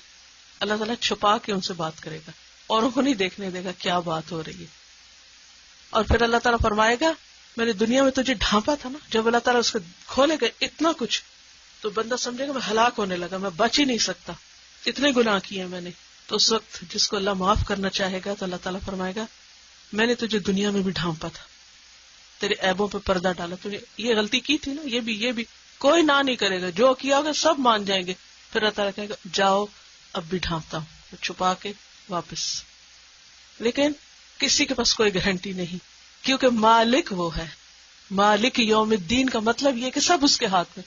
اس سے پتہ کیا چلتا ہے کہ ہم سب کو اس کے لیے خالص ہو جانا چاہیے، اس سے دوستی پکی کر لینی چاہیے، تنہائی میں اس سے باتیں کرنی چاہیے. کیونکہ جس سے محبت ہوتی ہے تو کیا دل چاہتا ہے اکیلے میں اس سے بات کرے، وسپر کرے. جس کو اللہ سے محبت ہوتی ہے اس کا دل نماز میں لگنے لگتا ہے، پھر اکیلے رہنا اس کو اچھا لگنے لگتا ہے، پھر اس کا دل چاہتا ہے میں اکیلے میں اللہ سے باتیں کروں. کہ اللہ ایک دن قیامت کے دن بھی اسی طرح مجھے تجھ سے اکیلے ملاقات چاہیے، مجھے کسی اور کے ساتھ نہیں مل، مجھے کسی کے سامنے رسوا نہ کرنا. ولا تخزنا یوم القیامہ، دعا مانگتے نا اللہ میں دوسروں کے سامنے ہماری بےزتی نہ کرنا. ہم واقعی بہت گناہگار ہیں، وہاں ہمارا یہ پرچہ نہ کھول کے کسی کو دکھانا. اور یہ وہ لوگ ہوں گے جو دنیا میں دوسروں کے عیب ڈھانپتے ہوں گے، چھپاتے ہوں گے، دوسروں کو بدنام نہیں کرتے ہیں. تو ہم کو وہ اخلاق اختیار کرنا ہے اور وہ عادتیں یہاں ڈالنی کہ جس کی وجہ سے اللہ تعالیٰ ہم سے محبت کرے، اور ہم جب اللہ سے ملے تو ہم کو چھپا کے بس اسی طرح لپیٹ کے ہماری گندگی بند کر کے اور ہم کو معاف کر دے. لیکن کسی اور کے ہاتھ میں اختیار نہیں ہوگا. مالکی یوم الدین، وہ خود مالک ہوگا. سب بندے وہاں پر بندے ہوں گے. حدیث میں آتا ہے کہ لوگ ننگے پاؤں بے لباس اٹھائے جائیں گے، ننگے پاؤں اور بے لباس. حضرت عائشہ نے کہا کہ پھر ہمیں شرم نہیں آئے گی، پھر لوگ ہم کو دیکھیں گے. عائشہ کس کو ہوش، کون کس کو دیکھے؟ کوئی کسی کو نہیں دیکھے گا. اب حشر کا میدان ہے، ذرا سوچئے تھوڑی دیر کے لیے. نہ کپڑا ہے جسم پہ اور نہ پاؤں میں کچھ ہے. یہ ہے نا عبد، یہ ہے نا ہم بندے، یہ ہماری حقیقت، یہ ہماری حالت. اور اس طرح ہر ایک سامنے اللہ کے آئے گا. کوئی کسی کے پیچھے اوٹ میں چھپ کے. دنیا میں تو جب ہم کسی سے بچنا چاہتے ہیں نا تو پیچھے ہو کے نکل جاتے ہیں، وہاں کوئی ایسے نہیں کرتے. وہاں دنیا میں تو انسانوں سے واسطہ ہے، وہاں اللہ سے واسطہ ہے. تو اس سے ہمیں یہ پتہ چلتا ہے کہ دنیا میں جو مالک بنے ہوئے وہاں وہ بھی بندے ہوں گے. جیسے ربۃ البیت، گھر کی مالکہ دنیا میں عورت ہوتی ہے، لیکن قیامت کے دن ماں اور بچہ ایک ہی جگہ پر ہوں گے. استاد شاگرد ایک ہی حال میں، سب کے کپڑے اترے ہوئے ہیں، سب کی عزتیں برابر ہیں. بڑے بڑے بادشاہ اور حقیر غلام سب ایک لائن قطار میں. صرف عزت اگر کسی کے پاس ہے تو تقویٰ کی وجہ سے اور اچھے عمل کی وجہ سے ان کو عزت دی جائے گی. اور ان کی تفصیل آتی ہے کون کون اللہ کے خاص بندے ہوں گے جو عرش کے سائے تلے ہوں گے اور نور کے ممبروں پر ہوں گے اور ان کو عزت اور مقام بخشا جائے گا. تو بہرحال وہ مالک ہے یوم الدین کا. تو اس آیت سے ہمیں یہ پتہ چلتا ہے کہ قیامت کے دن کا حساب برحق ہے. دین کا مطلب ہی ہے جزا دینا، بدلہ دینا. یعنی قیامت کے دن آئے گا اس لیے کہ لوگوں کو بدلہ دیا جائے کس چیز کا، جو وہ آج دنیا میں کر رہے ہیں. کیونکہ اللہ نے ہم کو بیکار نہیں پیدا کیا. یہاں افحسبتم انما خلقناکم عبثا، کیا تم سمجھتے ہم نے تم کو یہ بیکار پیدا کر دیا؟ وانکم الینا لا ترجعون، اور تم ہماری طرف واپس نہیں لوٹائے جاؤ گے. نہیں، ایسا نہیں ہوگا، واپس آؤ گے. ہم ہر وقت تو کہتے ہیں انا للہ و انا الیہ راجعون. اس کا کیا مطلب ہے؟ اللہ نے آسمان و زمین کو بیکار نہیں بنایا. کائنات کی کوئی چیز، آسمان و زمین کچھ بھی بیکار نہیں ہے، سب کا ایک مقصد ہے. اور سورۃ القیامہ میں اللہ تعالیٰ فرماتے ہیں یحسب الانسان ان یترک سدی، کیا انسان سمجھتا ہے کہ اس کو ایسے ہی چھوڑ دیا جائے گا، بیکار چھوڑ دیا جائے گا؟ اس کا حساب نہیں لیا جائے گا، پوچھا جائے گا اس سے.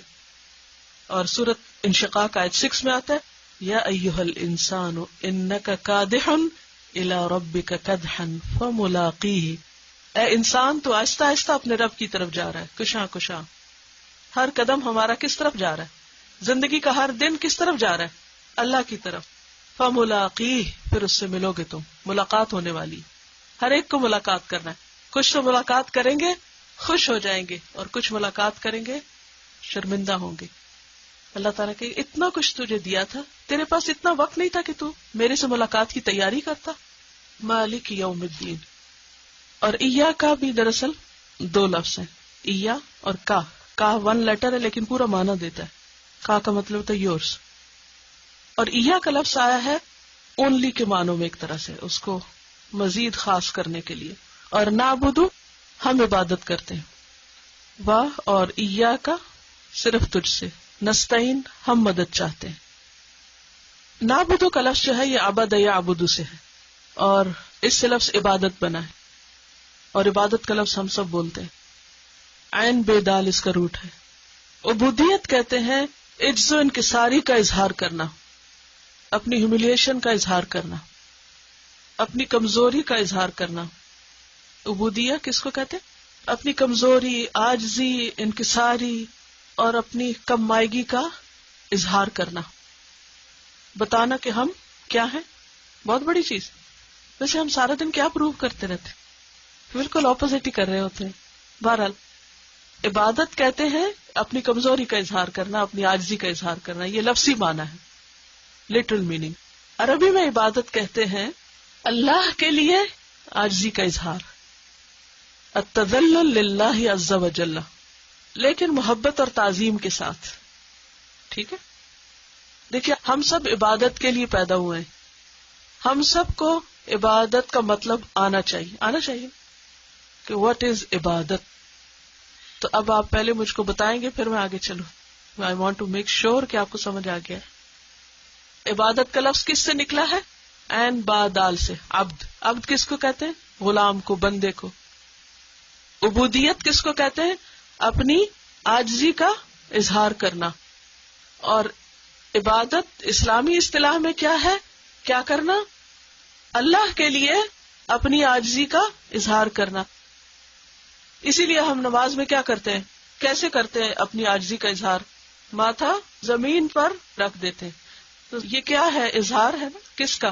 اپنی عاجزی کا، انکساری کا، ہمبل ہونے کا. لیکن شرط ہے اس میں کیا کہ ساتھ کیا شامل ہو؟ محبت اور تعظیم، رسپیکٹ. یعنی کہ ہو نماز کا وقت، چلو بس پڑھ ہی لیتے ہیں. نہ محبت ہے نہ تعظیم ہے. یہ کیسی عبادت ہے؟ عبادت کہتے ہیں اللہ کے لیے اپنے آپ کو جھکا دینا، محبت کے ساتھ، تعظیم کے ساتھ، اس کی اطاعت کرتے ہوئے اور اس کی ناپسند کی چیزوں سے رکتے ہوئے. تو عبادت کے معنی میں اطاعت بھی ہے. ٹھیک ہے. یعنی جن باتوں کا اس نے حکم دیا وہ کرنا، اور جن سے اس نے روکا رک جانا. یہ ہے اپنی عاجزی کا اظہار کرنا. تو ایاک نعبد کیا مطلب بنا؟ صرف تیری ہم عبادت کرتے ہیں، صرف تیری. کیوں صرف تیری ہم عبادت کرتے؟ کیونکہ تجھ جیسا کوئی ہے ہی نہیں. لیس کمثلہ شیء، ویسا کوئی ہے ہی نہیں. پھر کسی اور کی عبادت کیوں؟ سب کو کھلانے پلانے والا، پالنے والا وہی ہے، پیدا کرنے والا وہی ہے، وہی انتہائی مہربان ہے. ایسا مہربان کوئی نہیں. وہی قیامت کے دن کا بھی مالک ہوگا، بے حساب بخش دے گا. تو پھر عبادت کس کی ہونی چاہیے؟ کسی اور کی نہیں، اسی کی، اسی کے آگے جھکنا چاہیے.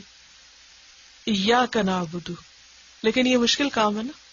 ہر جگہ جہاں اذان ہو، جہاں نماز کا وقت ہے، اذان نہ بھی ہو تو وقت آ جائے تو سب چھوڑ کے اس کے آگے جھک جانا. یہ کیا ہے؟ اظہار ہے. پریکٹیکلی ہم بتاتے کہ اللہ تعالیٰ ہم سب سے زیادہ آپ کو چاہتے ہیں، آپ ہمارے لیے سب سے زیادہ امپورٹنٹ ہے. یہ ہے عبادت. اور نماز ہے کیا؟ تنہائی میں اللہ سے ملنا، کسی اور سے بات نہیں، کسی اور کا کچھ سننا نہیں، کچھ نہیں. ایاک نعبد و ایاک نستعین. کیونکہ سب مشکل ہے، ہم کمزور ہیں، اس لیے وایاک نستعین، صرف تجھ سے ہم مدد چاہتے ہیں، تو ہماری مدد کر. یہ بندے کی ضرورت ہے، دعا کہ اسی سے مانگے، اس کی عبادت کے لیے اسی کی ہیلپ. انسان دو حالتوں میں سے ایک میں ہوتا ہے، یا تو اللہ کی عبادت کر رہا ہوتا ہے، یا پھر یہ کہ اللہ سے مدد مانگ رہا ہوتا ہے. عبادت اگرچہ نماز روزے کی شکل میں بھی ہوتی ہے، مگر ساری زندگی کو اللہ کی مرضی کے مطابق گزارنا بھی عبادت ہے.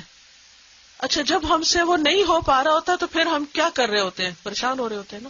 ہم کچھ کرنا چاہتے ہیں، وہ ہو نہیں رہا، وہ کرنا چاہتے ہیں، ہو نہیں رہا. ہر وقت کشمکش، دنیا ادھر کھینچتی ہے، دین ادھر کھینچتا ہے، دل کچھ کہتا ہے، دماغ کچھ کہتا ہے. ہم کچھ کرنا چاہتے ہیں، کرنے کچھ نکلے، ہو کچھ اور ہی گیا ہے. ہر وقت یہ مسئلہ کہ نہیں یہ میرے ساتھ ہی، صرف ہم سب کے ساتھ ہے. ہم کو سمجھ آ گیا کہ اللہ ہمارا خالق، اس نے بنایا، ہمیں پتا ہے وہ سب سے بڑا ہے، ہمیں پتا ہے ہمیں کھانا پینا وہی دیتا ہے، ہمیں پتا ہے ہم نے مر کے ادھر ہی جانا ہے، ہمیں پتا ہے ہم عبادت کے لیے بنے ہیں، اور ہم کرنا بھی چاہتے ہیں اور کرتے بھی ہیں. جو کرنا چاہتے ہیں بعض وقت کر نہیں پاتے، اور جو کرتے ہیں وہ ٹھیک ہی نہیں لگتا. ہر وقت لگتا ہے کوئی غلطی کر بیٹھے. ہر نماز کے بعد یہ احساس ہوتا ہے نا اس طرح نہیں پڑھی گئی جیسے پڑھنی چاہیے. دل نہیں مطمئن ہوتا، سیٹسفیکشن اس طرح نہیں ہوتی کہ ہاں بھی حق ادا کر دیا، سب ٹھیک ہو گیا. خوشی تو ہونا الگ بات ہے، لیکن یہ کہنا کہ حق ادا کر دیا نہیں. اگر کوئی شخص پیدائش کے دن سے لے کے موت تک بھی سجدے میں پڑا رہے تو وہ اللہ کا حق ادا نہیں کر سکتے. جتنا مرضی اچھا سا تو مگر وہ دل میں جو کمی رہتی ہے، اپنی کمزوریوں کا احساس. اصل میں عبادت ہے بھی اسی چیز کا نام نا، کہ اپنی کمزوری کا اظہار کیا جائے کہ اللہ میں تو کر نہیں سکتا، میں کر رہا ہوں مگر میں قابل کسی نہیں ہوں. تو پھر فوراً ضرورت کس کی پڑتی، پھر تو کرا لے ہم سے، تو قبول کر لے. جتنا بھی کیسا بھی کیا ہم نے ٹوٹا پھوٹا، پھر تو اسے ایکسپٹ کر لے. ٹھیک ہے، یہی ہے ایاک نعبد و ایاک نستعین. یا ادھر ہے یا ادھر ہے. ہاں جب غلطی کر بیٹھتے ہیں یا جو کرنا چاہیے تھا نہیں کرتے، پھر بھی استغفار کی ضرورت ہوتی. پھر وہ دل میں معافی مانگتے رہتے ہیں، یا اللہ ڈر لگتا رہتا ہے تو پکڑنا نہیں، بس ہو گیا، نہیں کر پاتے، مجبوری ہے. دعا کرنے کا مطلب صرف یہ نہیں ہوتا کہ آپ ساری دنیا کے کام چھوڑ کے پھر مصلی ڈال کے بیٹھے اور دعا کریں. اللہ سے جو اندر ایک کنیکشن ہوتا ہے اور مانگتا رہتا ہے، یہی ہماری ضرورت ہے. اور یہ جو کہا گیا نا ایاک کا، صرف تجھ سے مانگتے ہیں، اس کا مطلب یہ ہے کہ کیا کسی اور سے کچھ بھی نہیں مانگنا چاہیے، کچھ بھی نہیں لینا چاہیے؟ یا مانگ سکتے ہیں کسی سے کچھ؟ اگر میں کہوں پلیز مجھے پانی لا دے تو از اٹ رانگ؟ ابھی تو آپ کہہ رہے ہیں نہیں مانگ سکتے. اور ابھی ہم کہہ رہے ہیں صرف تجھ سے مانگتے ہیں، اور پھر کسی اور سے پانی بھی مانگنے لگتے ہیں. اللہ تعالیٰ میں خود کہتا تعاونوا علی البر والتقوی، نیکی اور تقوی کام، ایک دوسرے کی مدد کرو، اپنے بھائی کی مدد کرو، کسی مظلوم کی مدد کرو. پھر ہم کہتے ہیں ہم تجھ سے مدد چاہتے ہیں. تو پھر یہ کیا ہے؟ بندوں سے بس وہ مانگنا چاہیے جس پر وہ قادر ہو، اس سے زیادہ نہیں. اور اللہ سے وہ مانگنا چاہیے جس پہ وہ قادر ہے. اور کس پہ وہ قادر؟ ہر چیز پہ. بندوں سے وہ نہیں مانگنا چاہیے جو بندوں کے ہاتھ میں نہیں. ٹھیک ہے، یہ ہے اس کا مطلب. مثلا کسی کی زندگی کس کے ہاتھ میں، کس سے مانگنی چاہیے؟ صحت کس کے ہاتھ میں؟ کیا ہم کسی ڈاکٹر سے کہہ سکتے آپ مجھے صحت دے دیں؟ نہیں. لیکن یہ کہہ سکتے دوا دے دے، کیونکہ وہ دوا دے سکتا، صحت نہیں دے سکتا. اسی طرح اور چیزیں بھی. تو جو اللہ کے ہاتھ میں ہے اس کے لیے کسی بندے پہ توقع رکھنا جو ان بیچاروں کے پاس ہے ہی نہیں. ہم بعض اوقات دوسرے سے ایکسپیکٹیشن رکھتے نا، یہ کر دے گا، وہ کر دے گا، پھر وہ نہیں کرتا، پھر ہم ناراض ہو جاتے. نو، ہم کیوں مایوس ہوتے ہیں ہر وقت، فرسٹریٹ ہوتے ہیں؟ کیونکہ بندوں سے ہم وہ ایکسپیکٹ کر رہے ہوتے ہیں جو ان بیچاروں کے پاس ہے ہی نہیں. جس دن ہمیں یہ سمجھ آ جائے ساری فرسٹریشن ختم ہو جائے اور ہر ایک کو معاف کر سکے. ہم بندوں سے تعلقات بھی اس وقت اچھے ہوں گے جب ہمارا عقیدہ صحیح ہوگا. جب وہ نہیں کر سکے گا، ہمیں پتہ ہے وہ بیچارہ ہے، نہیں کر سکتا، وہ کمزور ہے. عام طور پہ ہماری مشکل کیا ہوتی ہے؟ جب ہم چھوٹے ہوتے ہیں ہم اپنے ماں باپ کو خدا سمجھے بیٹھے ہوتے ہیں، ہر چیز سمجھتے ہیں، ماں باپ تو ہر چیز کر لیں گے، ہمیں کر کے دینا چاہیے. اچھا شادی کے بعد ہم کیا سمجھتے ہیں؟ ہر چیز میاں کے ہاتھ میں، سب وہ کر سکتے. اچھا بعض لوگ تو بہت سمجھدار ہو گئے، وہ نہیں سمجھتے، وہ کہتے ہیں ہر چیز ہمارے اپنے ہاتھ میں، ہم خود جاب کر سکتے ہیں، ہم انڈیپینڈنٹ ہیں، ہمارے ہاتھ میں ہے. لیکن سب کچھ ہمارے اپنے ہاتھ میں بھی نہیں ہے. تو اوور کانفیڈنٹ ہونا یا کسی پہ اتنا توکل کر بیٹھنا کہ بس یہ تو میرا آقا ہی ہے اور ہر چیز اسی کے اختیار میں ہے، یہ سب غلط ہے. صرف اللہ ہی ایک ذات ایسی ہے جس کے ہاتھ میں سب کچھ. بندوں کے ہاتھ میں جو کچھ ہے لمیٹڈ کوانٹٹی اور لمیٹڈ ٹائم بھی لمیٹڈ ہے. اگر کسی کے پاس قارون جیسی دولت بھی ہو، بازو کا دل ہی نہیں ہوتا، وہ دے سکتا مگر اس کے اندر اتنی بڑی کمزوری ہے بخل کی، وہ بیچارہ کھول ہی نہیں سکتا ہاتھ، وہ ڈوب مرے گا اسے لے کے دے گا نہیں. اور بعض اوقات ہوتا ہی کچھ نہیں، بعض اوقات ہوتا ہے وہ دیتا ہی نہیں، بعض اوقات دے سکتا ہی نہیں. تو یہ ساری کمزوریاں ویکنیسز بندوں کے ساتھ ہے، اللہ کے ساتھ نہیں. اللہ کیا ہے؟ سب کچھ دے سکتا ہے. تو ہمیں عبادت اسی کی کرنی چاہیے جو ہماری ساری ضروریات پوری کر سکتا ہے. اب صحابہ کرام کا طریقہ یہ تھا کہ ایون وہ چیزیں جو بندے بھی دے سکتے ہیں وہ پہلے کس سے مانگتے تھے؟ اللہ سے مانگتے تھے. میں جب صبح پڑھ رہی تھی اور لکھ رہی تھی اور کچھ خیالات اپنے جمع کر رہی تھی تو اچانک مجھے کوئی پریشانی یاد آئی اپنی. ہوتا ہے نا پڑھ رہے ہوتے جو بالکل تنہائی میں خاموش بیٹھ کے، تو آپ کو طرح طرح کے خیال بھی آتے ہیں. اچھا لکھتے لکھتے ذرا میرا ہاتھ سلو ہو گیا، تو مجھے وہ چیز بادر کر رہی. میں نے کہا میں کیا لکھ رہی ہوں؟ کون قادر ہے یہ سب کرنے پہ؟ میں کیوں نہیں مانگ لیتی؟ میں نے قلم چھوڑا اور اللہ سے مانگنا شروع کر دیا کہ اللہ تعالیٰ تو قادر ہے، تو کر سکتا ہے، تیرے ہاتھ میں سب کچھ، تو کر دے. اور میں اتنی مطمئن ہوں کہ اس کے بعد پھر اگلا کام شروع کر دیا. وہ ہر جگہ ہر وقت ہمیشہ سنتا ہے. اور وہ خود کہتا ہے وقال ربکم ادعونی استجب لکم، بندو مانگو میں دوں گا تم کو، مانگو. ہاں اس کے دینے کا انداز فرق ہے، وہ نہیں جیسے بندے اچھا پانی دو تو گلاس ہاتھ میں دے دے، ایسے نہیں دیتا، اس کا اپنا ایک انداز، ایک طریقہ ہے دینے کا. تو صحابہ کرام جو تھے وہ چھوٹی چھوٹی چیزیں بھی اللہ سے مانگتے تھے، کھانا پینا بھی، سواری اور ضرورت کی چیزیں. اور اس سب کے لیے اگر آپ اچھی اچھی دعائیں یاد کریں جو نبی صلی اللہ علیہ وسلم نے مانگی، کتنی زیادہ دعائیں ہیں. اچھا ایک بات یہ بھی دیکھیں، جب میں دیکھتی ہوں نبی صلی اللہ علیہ وسلم کی دعائیں تو میں ہمیشہ سوچتی ہوں کہ وہ انسانوں میں سب سے زیادہ عبادت گزار تھے، لیکن سب سے زیادہ ہمبل تھے. جتنا کچھ آپ نے مانگا شاید کسی اور نے نہ مانگا. تو اس سے کیا پتہ چلتا ہے کہ محمد صلی اللہ علیہ وسلم اللہ کے بندے اور اس کے رسول ہیں، اور انہوں نے جو کچھ مانگا وہ ہمیں بھی سکھایا. سب کتابیں موجود ہیں. انشاءاللہ ساتھ ساتھ آپ دعائیں بھی اس کورس میں سیکھیں گے، اور دعا بھی عبادت ہی کی ایک قسم ہے. تو خلاصہ کیا ہے کہ اللہ کی مدد کامل مدد ہے، اور بندوں کی مدد ناقص مدد ہے، لمیٹڈ ہے. بندوں سے وہ نہیں توقع رکھنی چاہیے جس کے وہ قابل نہیں. اس سے پھر انسان کو کیا ملتا ہے؟ سکون. بعض اوقات کسی کے ہاتھ میں چیز ہوتی ہے مگر اس کا دل ایسا نہیں ہوتا کہ وہ آپ کو دے، پھر کتنی تکلیف ہوتی ہے نہیں. ہمارے جتنے مسئلے مسائل ہیں گھروں کے، وہ کس وجہ سے؟ اکثر لوگ کیوں ڈپریشن کا شکار ہو جاتے ہیں؟ کیونکہ پتا ہوتا ہے یہ چیز ہے، یہ فلاں کر سکتا، پھر وہ کرتا نہیں. آپ بچوں پہ کیوں اتنا یل کرتی، کیوں غصہ آتا ہے جب آپ انہیں کچھ کہتے کہ یہ کرو؟ وہ کر سکتے ہیں لیکن نہیں کرتے، پھر کیا ہوتا ہے؟ آپ کیا ری ایکشن ہوتا ہے؟ اسی طرح ہر ایک کے ساتھ بعض اوقات آپ اپنے پیرنٹس سے، بچوں سے، شوہر سے، دوستوں سے، مختلف طرح کے لوگوں سے مختلف طرح کی ایکسپیکٹیشن رکھتے ہیں. وہ نہیں کر پاتے. کیوں نہیں کر پاتے؟ کیونکہ وہ کمزور ہیں، ناقص ہیں، پرفیکشن نہیں ہے ان میں. تو بندوں کو بندہ سمجھے اور الہ بس ایک ہی، ایاک نعبد و ایاک نستعین. اور یہ جو ہم کہتے ہیں نا لا الہ الا اللہ، یہ اس کی اصل تفسیر. دعاؤں میں ہم بہت کچھ مانگتے ہیں، لیکن پہلی دعا ہمیں سکھائی گئی اہدنا الصراط المستقیم. اہدے کا مطلب ہے دکھا، اور نا کا مطلب ہے ہم کو. اور اہدے کا لفظ جو ہے یہ ہدایت سے ہے. ہدایت کس کو کہتے ہیں؟ گائیڈنس، یعنی گائیڈ اس. اور ہا دال اور یا اس کا روٹ ہے، کسی کو نرمی اور شفقت کے ساتھ راستہ دکھانا. تو اہدنا الصراط المستقیم، دکھا ہم کو سیدھا راستہ. کون دکھا سکتا ہے؟ اللہ. کیسے؟ کیوں؟ وہی کیوں دکھاتا ہے؟ اسی سے کیوں مانگے؟ اسی نے ہم کو بنایا ہے، وہ ہمیں سب سے زیادہ جانتا ہے، اور وہ اس دنیا کو بھی جانتا ہے.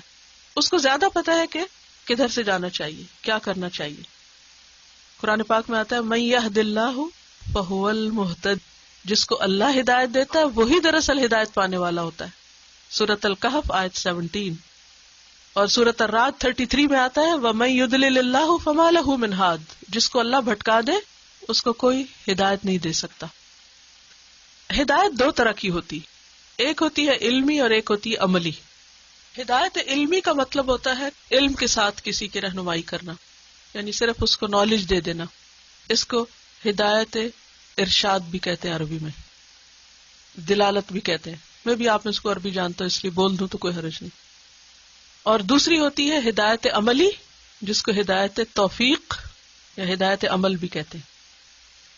ٹھیک ہے نا، علم والی، جیسے ہم کہتے ہیں اللہم انی اسألک علما نافعا، تو یہ ہے ہدایت علمی. اس وقت جو آپ کو مل رہا ہے وہ کیا ہے؟ ہدایت علمی. آپ کو علم مل رہا ہے اور اس سے آپ کو پتہ چل رہا ہے کہ اچھا کیا کرنا چاہیے، کیا نہیں کرنا چاہیے، ہے نا. یہ ہے ہدایت علمی. یہ بھی اللہ ہی دیتا ہے، اللہ ہی لایا آپ کو یہاں، نہ میرے بس میں تھا اور نہ آپ کے اپنے حصے میں. تو ہو سکتا آپ نے کسی وقت بہت دعا سچے دل سے کی کہ اللہ ہم کو قرآن سمجھا دے اور اچھا علم دے دے. تو یہ اللہ ہی کی توفیق سے ہوتا ہے. اللہ راستہ دکھا دیتا ہے، چلا جاتا ہے انسان، کھل جاتی ہے کتاب، پڑھنے لگتا ہے، سمجھ آنے لگتی ہیں باتیں. دس از ون اسٹیپ. ٹھیک ہے، اسٹیپ نمبر 1 ہے. یہ کیا ہے؟ ہدایت علمی. آپ نے مانگا، اللہ نے آپ کو راستہ دکھا دیا. اب واپس گھر جا کر دوسرا حصہ ہے ہدایت عملی، کہ جو علم حاصل کیا ہے اس کو عمل میں بھی لانا ہے انشاءاللہ. جو سوچا اس کو کرنا بھی، ایٹ لیسٹ اور کچھ نہیں تو سچے دل سے الحمدللہ کہنا سیکھنا ہے. ابھی آخر میں تھوڑی سی بات کروں گی کہ ابھی کام ہوم ورک کیا ہے ہمارا. تو ہدایت اللہ دیتا ہے، اسی کی توفیق سے آتی. اب آپ بہت سے لوگ کہتے ہیں اللہ چاہے گا تو ہم کو ہدایت مل جائے گی اور کوشش نہیں کرتے. یہ ایک غلط طریقہ ہے. جو شخص کچھ چاہتا ہے اس کے لیے کوشش بھی کرتا ہے. مثلا اگر کسی شخص کو مال کا شوق ہے تو وہ جاب ڈھونڈے گا یا نہیں؟ وہ کہے گا اگر قسمت میں ہوا تو اچھی جاب مل ہی جائے گی. ہر روز لوگ جاب اس کی وہ کھول کے بیٹھ جاتے ہیں اور اپلائی کرتے چلے جاتے. کیوں کرتے ہیں؟ قسمت میں ہوگا خود ہی کوئی اچانک سبب بن جائے گا. کوشش کرتے ہیں نا, جگہ ڈھونڈتے ہیں جہاں وہ جاب کے نوٹسز جا کے پڑھتے ہیں نا, پھر جاب مل جاتی ہے, پھر مال آنے لگتا ہے. اچھا, مال کا بہت شوق ہو, جاب کے لیے کوشش نہ کرے تو اس کو مقصد حاصل نہیں ہوگا.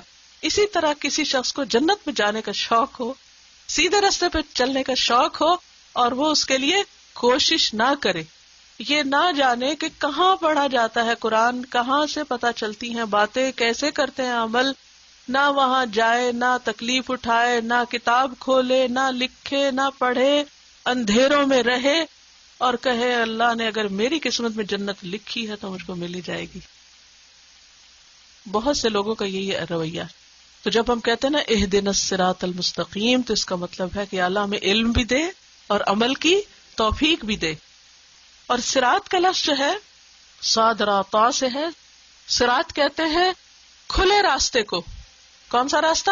کھلا راستہ. بڑی سے بڑی ہائی وے کا سوچے جس پہ ایک وقت میں کئی لینز چل رہی ہوتی ہیں. تو صراط مستقیم وہ راستہ ہوتا ہے کہ جو سب کو لے کے چلتا ہے, جتنے بھی آنا چاہیں آ جائیں, آئیں اور چلیں. انلمیٹڈ لینز ہیں اس کی. صراط کھلا راستہ. اور یہ کون سا راستہ ہے؟ دین کا راستہ, جس میں ہر چیز کے بارے میں ہمیں بتایا گیا. اور المستقیم کا مطلب ہوتا ہے سیدھا, جس میں کوئی ٹیڑھ نہیں, کوئی اونچ نیچ نہیں, بلکہ معتدل راستہ ہے جس پہ آپ آرام سے چل سکتے ہیں. اچھا, اب آپ دیکھیے کہ یہ جو صراط مستقیم ہے, اب اس میں آپ ذرا کچھ امیجن کریں. کیا امیجنیشن میں آ رہا ہے کہ ایک تو یہ کہ بہت چوڑا, بہت کھلا راستہ ہے. دوسرا یہ کہ وہ اسٹریٹ ہے, دائیں بائیں نہیں مڑتا, ان ایون نہیں, سیدھا جا رہا ہے. تو صراط مستقیم سے مراد یہاں کیا ہے؟ دین کا راستہ, وہ راستہ جو ہمیں اللہ کی رضامندی تک پہنچائے. تو اللہ تو ہم کو ایسا راستہ دکھا, ایسے راستے پہ چلا کہ جس پہ چل کے ہم تجھے خوش کر دے. اب دیکھیے کہ ہمارے دین میں ہمیں کیا کیا بتایا گیا.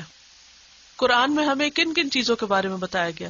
قرآن کی سب سے بڑی آیت کون سی ہے؟ آپ کسی کو معلوم ہے؟ سورۃ بقرہ کی کون سی آیت؟ آیت دین, قرض والی. قرض پر آیت قرآن کی سب سے بڑی آیت ہے کہ قرض کا لین دین کیسے کرو.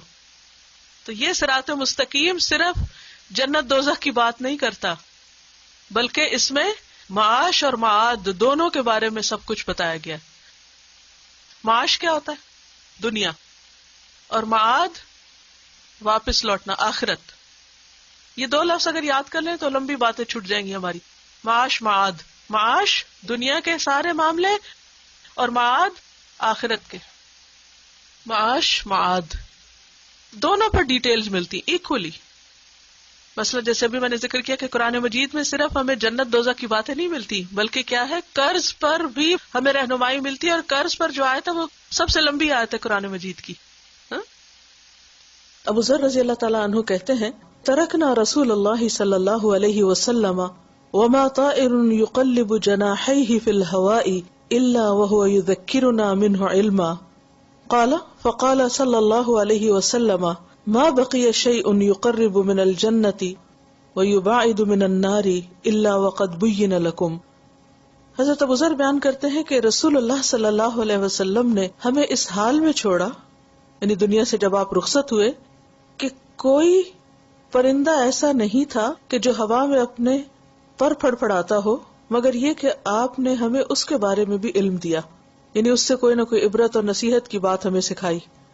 اور وہ یہ کہتے ہیں کہ نبی صلی اللہ علیہ وسلم نے یہ بھی فرمایا کہ کوئی چیز ایسی نہیں بچی جو جنت سے قریب کرتی ہو اور دوزخ سے دور کرتی ہو, مگر یہ کہ وہ تمہارے لیے واضح نہ کر دی گئی ہو. یعنی نبی صلی اللہ علیہ وسلم نے صحابہ کرام کو چھوٹی چھوٹی چیزوں سے, حتیٰ کہ پرندوں سے بھی سبق سکھایا اور نیکی کے بہت سے کام بتائے، جنت میں لے جانے والے اور جہنم سے دور کرنے والے تمام کے تمام اشیاء صحابہ کرام کو بتا دی گئی تھی۔ کہاں ہے وہ علم؟ پرندوں کے اڑنے کا علم کہاں ہے؟ قرآن میں، سورۃ ملک میں روز آپ پڑھتے ہیں کیا؟ اولم یروا الی الطیر، پرندوں کے اڑنے کے بارے میں بھی قرآن میں ذکر ہے۔ یہ الہامی کتاب ہے اور اس میں پرندوں کے اڑنے کی باتیں بھی لکھی ہوئی ہیں، اس میں بھی نشانی، وہ بھی علم ہے، وہ بھی ایک عالم ہے، ایک جہان ہے پرندوں کا بھی، وہ رب ہے عالمین کا۔ تو صراط مستقیم کون سا راستہ ہے جس میں معاش اور معاد دونوں کے بارے میں ہمیں واضح رہنمائی ملتی ہے، ہر چیز کے بارے میں گائیڈنس دی گئی ہے، ہمیں دنیا میں اندھیروں میں نہیں چھوڑ دیا گیا۔ یہ الگ بات ہے کہ ہم نہ پڑھیں اور اندھیروں میں رہنا پسند کریں۔ تو ہم کیا دعا مانگتے ہیں؟ اہدنا الصراط المستقیم، مستقیم۔ قرآن پاک میں اللہ تعالیٰ فرماتے سورۃ الانعام 153 وَأَنَّ هَذَا صِرَاطِي مُسْتَقِيمًا فَاتَّبِعُوهُ، اور یہ میرا راستہ سیدھا ہے، اس کی پیروی کرو۔ وَلَا تَتَّبِعُوا السُّبُلَ، اور بہت سے راستوں کی پیروی نہ کرو اور رستوں پہ مت چلو۔ فَتَفَرَّقَ بِكُمْ عَنْ سَبِيلِهِ، وہ تمہیں اس کے راستے سے دور لے جائیں گے، الگ کر دیں گے۔ تو اللہ کا راستہ سیدھا راستہ ہے، دین کا راستہ، اور یہ راستہ، یہ ہائی وے جو ہے، یہ ہمیں سیدھی جنت تک پہنچاتی ہے اگر ہم اس پر چلے، اس کے رولز کو فالو کریں۔ اب آپ میں سے جو ڈرائیورز ہیں وہ سوچ لیں کہ آپ ہائی وے پہ چڑھ چکے ہیں اور اب آپ کو چڑھنے کی پرمیشن کب ملتی ہے؟ جب آپ رولز اینڈ ریگولیشنز کو فالو کرنا ہے۔ تو اس راستے کے بھی کچھ رولز اینڈ ریگولیشنز، ان کو فالو کرنا ہے۔ اس ٹیسٹ کو پاس کرنے کے لیے کیا کرنا پڑتا ہے؟ گاڑی چلانے کے لیے کچھ کرنا پڑتا ہے۔ آپ میں سے جو لوگ ڈرائیونگ ٹیسٹ پاس کیے ان کو پتا ہے کتنے کانشیس تھے، اور فیل ہو گئے تو بھی ہمت نہیں ہاری، پھر پاس کیا۔ اور پھر کیا وہ صرف علمی ہدایت تھی؟ کیا تھی ساتھ؟ عملی تھی نا۔ جب ڈرائیور بنے نا، جب ہائی وے پہ چل سکتے نا، جب منزل تک پہنچ سکتے ہیں نا، بس اسی سے ہی صراط مستقیم کو سمجھ لیجئے۔ ہمیں ڈرائیونگ کے علمی اور عملی طریقے سکھا دے، اور پھر پہلا جو ہے نا وہ طریقہ سکھا دے، اور دوسرا یہ کہ چلا بھی دے، کیونکہ اللہ کی توفیق سے بندہ چل سکتا ہے۔ اب یہ ہے کہ صراط مستقیم کیا ہے، تو مستقیم کی ڈیفینیشن ہے صراط الذین انعمت علیہم، ان لوگوں کا راستہ جن پر تو نے انعام کیا ہے۔ اگین صراطہ راستہ ہے، الذین وہ لوگ، تو ہم نے سیدھا راستہ مانگا، صراط الذین راستہ ان لوگوں کا، انعمت تو نے انعام کیا، علیہم ان پر، جن پر تو نے انعام کیا۔ نعمت کیا ہوتی ہے؟ نعمت، what is نعمت؟ بلیسنگ۔ مثلا کیا کیا چیزیں بلیسنگ ہے؟ اولاد، مال، صحت۔ لیکن اللہ سبحانہ وتعالیٰ کی ڈیفینیشن فرق ہے۔ اللہ سبحانہ وتعالیٰ بتاتے ہیں کہ انعام کن پر ہوا ہے، وَمَن يُطِعِ اللَّهَ وَالرَّسُولَ فَأُولَٰئِكَ مَعَ الَّذِينَ أَنْعَمَ اللَّهُ عَلَيْهِم مِّنَ النَّبِيِّينَ وَالصِّدِّيقِينَ وَالشُّهَدَاءِ وَالصَّالِحِينَ وَحَسُنَ أُولَٰئِكَ رَفِيقًا، جو اللہ اور رسول کی اطاعت کرے گا ایسے لوگ ان کے ساتھ ہوں گے جن پر اللہ نے انعام کیا ہے۔ کون ہے وہ؟ نبی ہیں، صدیق ہیں، شہداء ہیں، صالحین ہیں، اور یہ کتنے اچھے دوست ہیں۔ ذالک الفضل من اللہ، یہ فضل ہے اللہ کی طرف سے، یہ ہے فضل اور نعمت۔ کیا ہونا؟ یا نبی ہونا، اب وہ تو ختم ہوگی نبوت، اب تو کوئی ہو نہیں سکتا، لیکن اس کے بعد صدیق، انتہائی سچا ہونا، پھر شہداء، اور پھر صالحین۔ نیکی کی جس کو توفیق مل جائے وہ ہے دراصل انعام یافتہ شخص اللہ کی نظر میں۔ نیک لوگ چاہے بھوکے ہی کیوں نہ ہو، چاہے ان کا کوئی گھر نہ ہو، چاہے ان کے پاس اولاد نہ بھی ہو، کوئی بات نہیں، چاہے ان کے پاس دنیا کا کوئی نیم فیم کچھ نہیں، نتھنگ، لیکن ان کے پاس کیا ہے؟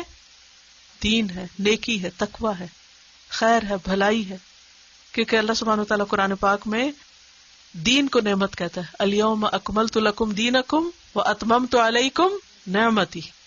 دین نعمت ہے، لیکن سب سے پہلے ہم مال اولاد کی طرف جاتے کہ ہماری کشش ان چیزوں کی طرف ہے نا، لیکن اصل نعمت کیا ہے؟ دین ہے اصل نعمت۔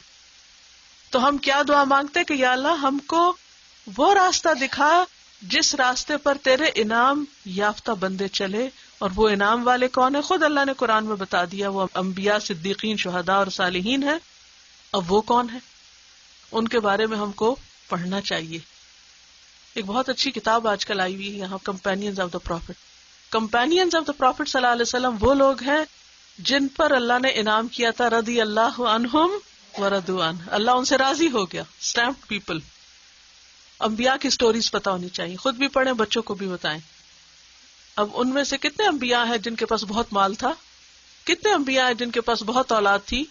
کتنے انبیاء ہیں جن کے پاس بہت خزانے تھے؟ چند ایک۔ میجورٹی کے پاس دنیا نہیں تھی، لیکن اس کے باوجود اللہ نے نمبر 1 ان کا نام لیا کہ وہ انعام یافتہ لوگ ہیں، انعمت علیہم لوگ ہیں۔ تو اللہ ہم کو ان کے رستے پہ چلا۔ غیر المغضوب، ان پہ نہیں جن پہ تیرا غضب ہوا، یہ دوسری کیٹیگری ہے لوگوں کی، دوسری کیٹیگری جو دنیا میں جی رہے ہیں اور چل رہے ہیں۔ مغضوب کا لفظ ہے نا، یہ غضب یغضب سے ہے، غضب کہتے ہیں غصے کو، جن پہ اللہ کا غصہ ہوا۔ یہ کون ہے؟ تو غصہ کس پر ہوا؟ جن کو اللہ نے علم دیا لیکن انہوں نے عمل نہیں کیا، تکبر کیا، ایسے لوگوں پر اللہ کا غضب بھڑکا۔ وہ قومیں جن کے واقعات قرآن پاک میں موجود ہیں، مثلا قوم نوح ہے، کیا ان کو ان کے پیغمبر نے علم دیا تھا یا نہیں؟ دیا تھا۔ سورۃ نوح پڑھ کے دیکھے، وہ کہتے ہیں انی دعوت قومی لیلا و نہارا، یا اللہ میں نے اپنی قوم کو رات اور دن کو پکارا ہے۔ کہتے ہیں ثم انی اعلنت لهم واسررت لهم اسرارا، ان کو میں نے کھلے کھلے بھی بتایا اور چپ کے بھی بتایا۔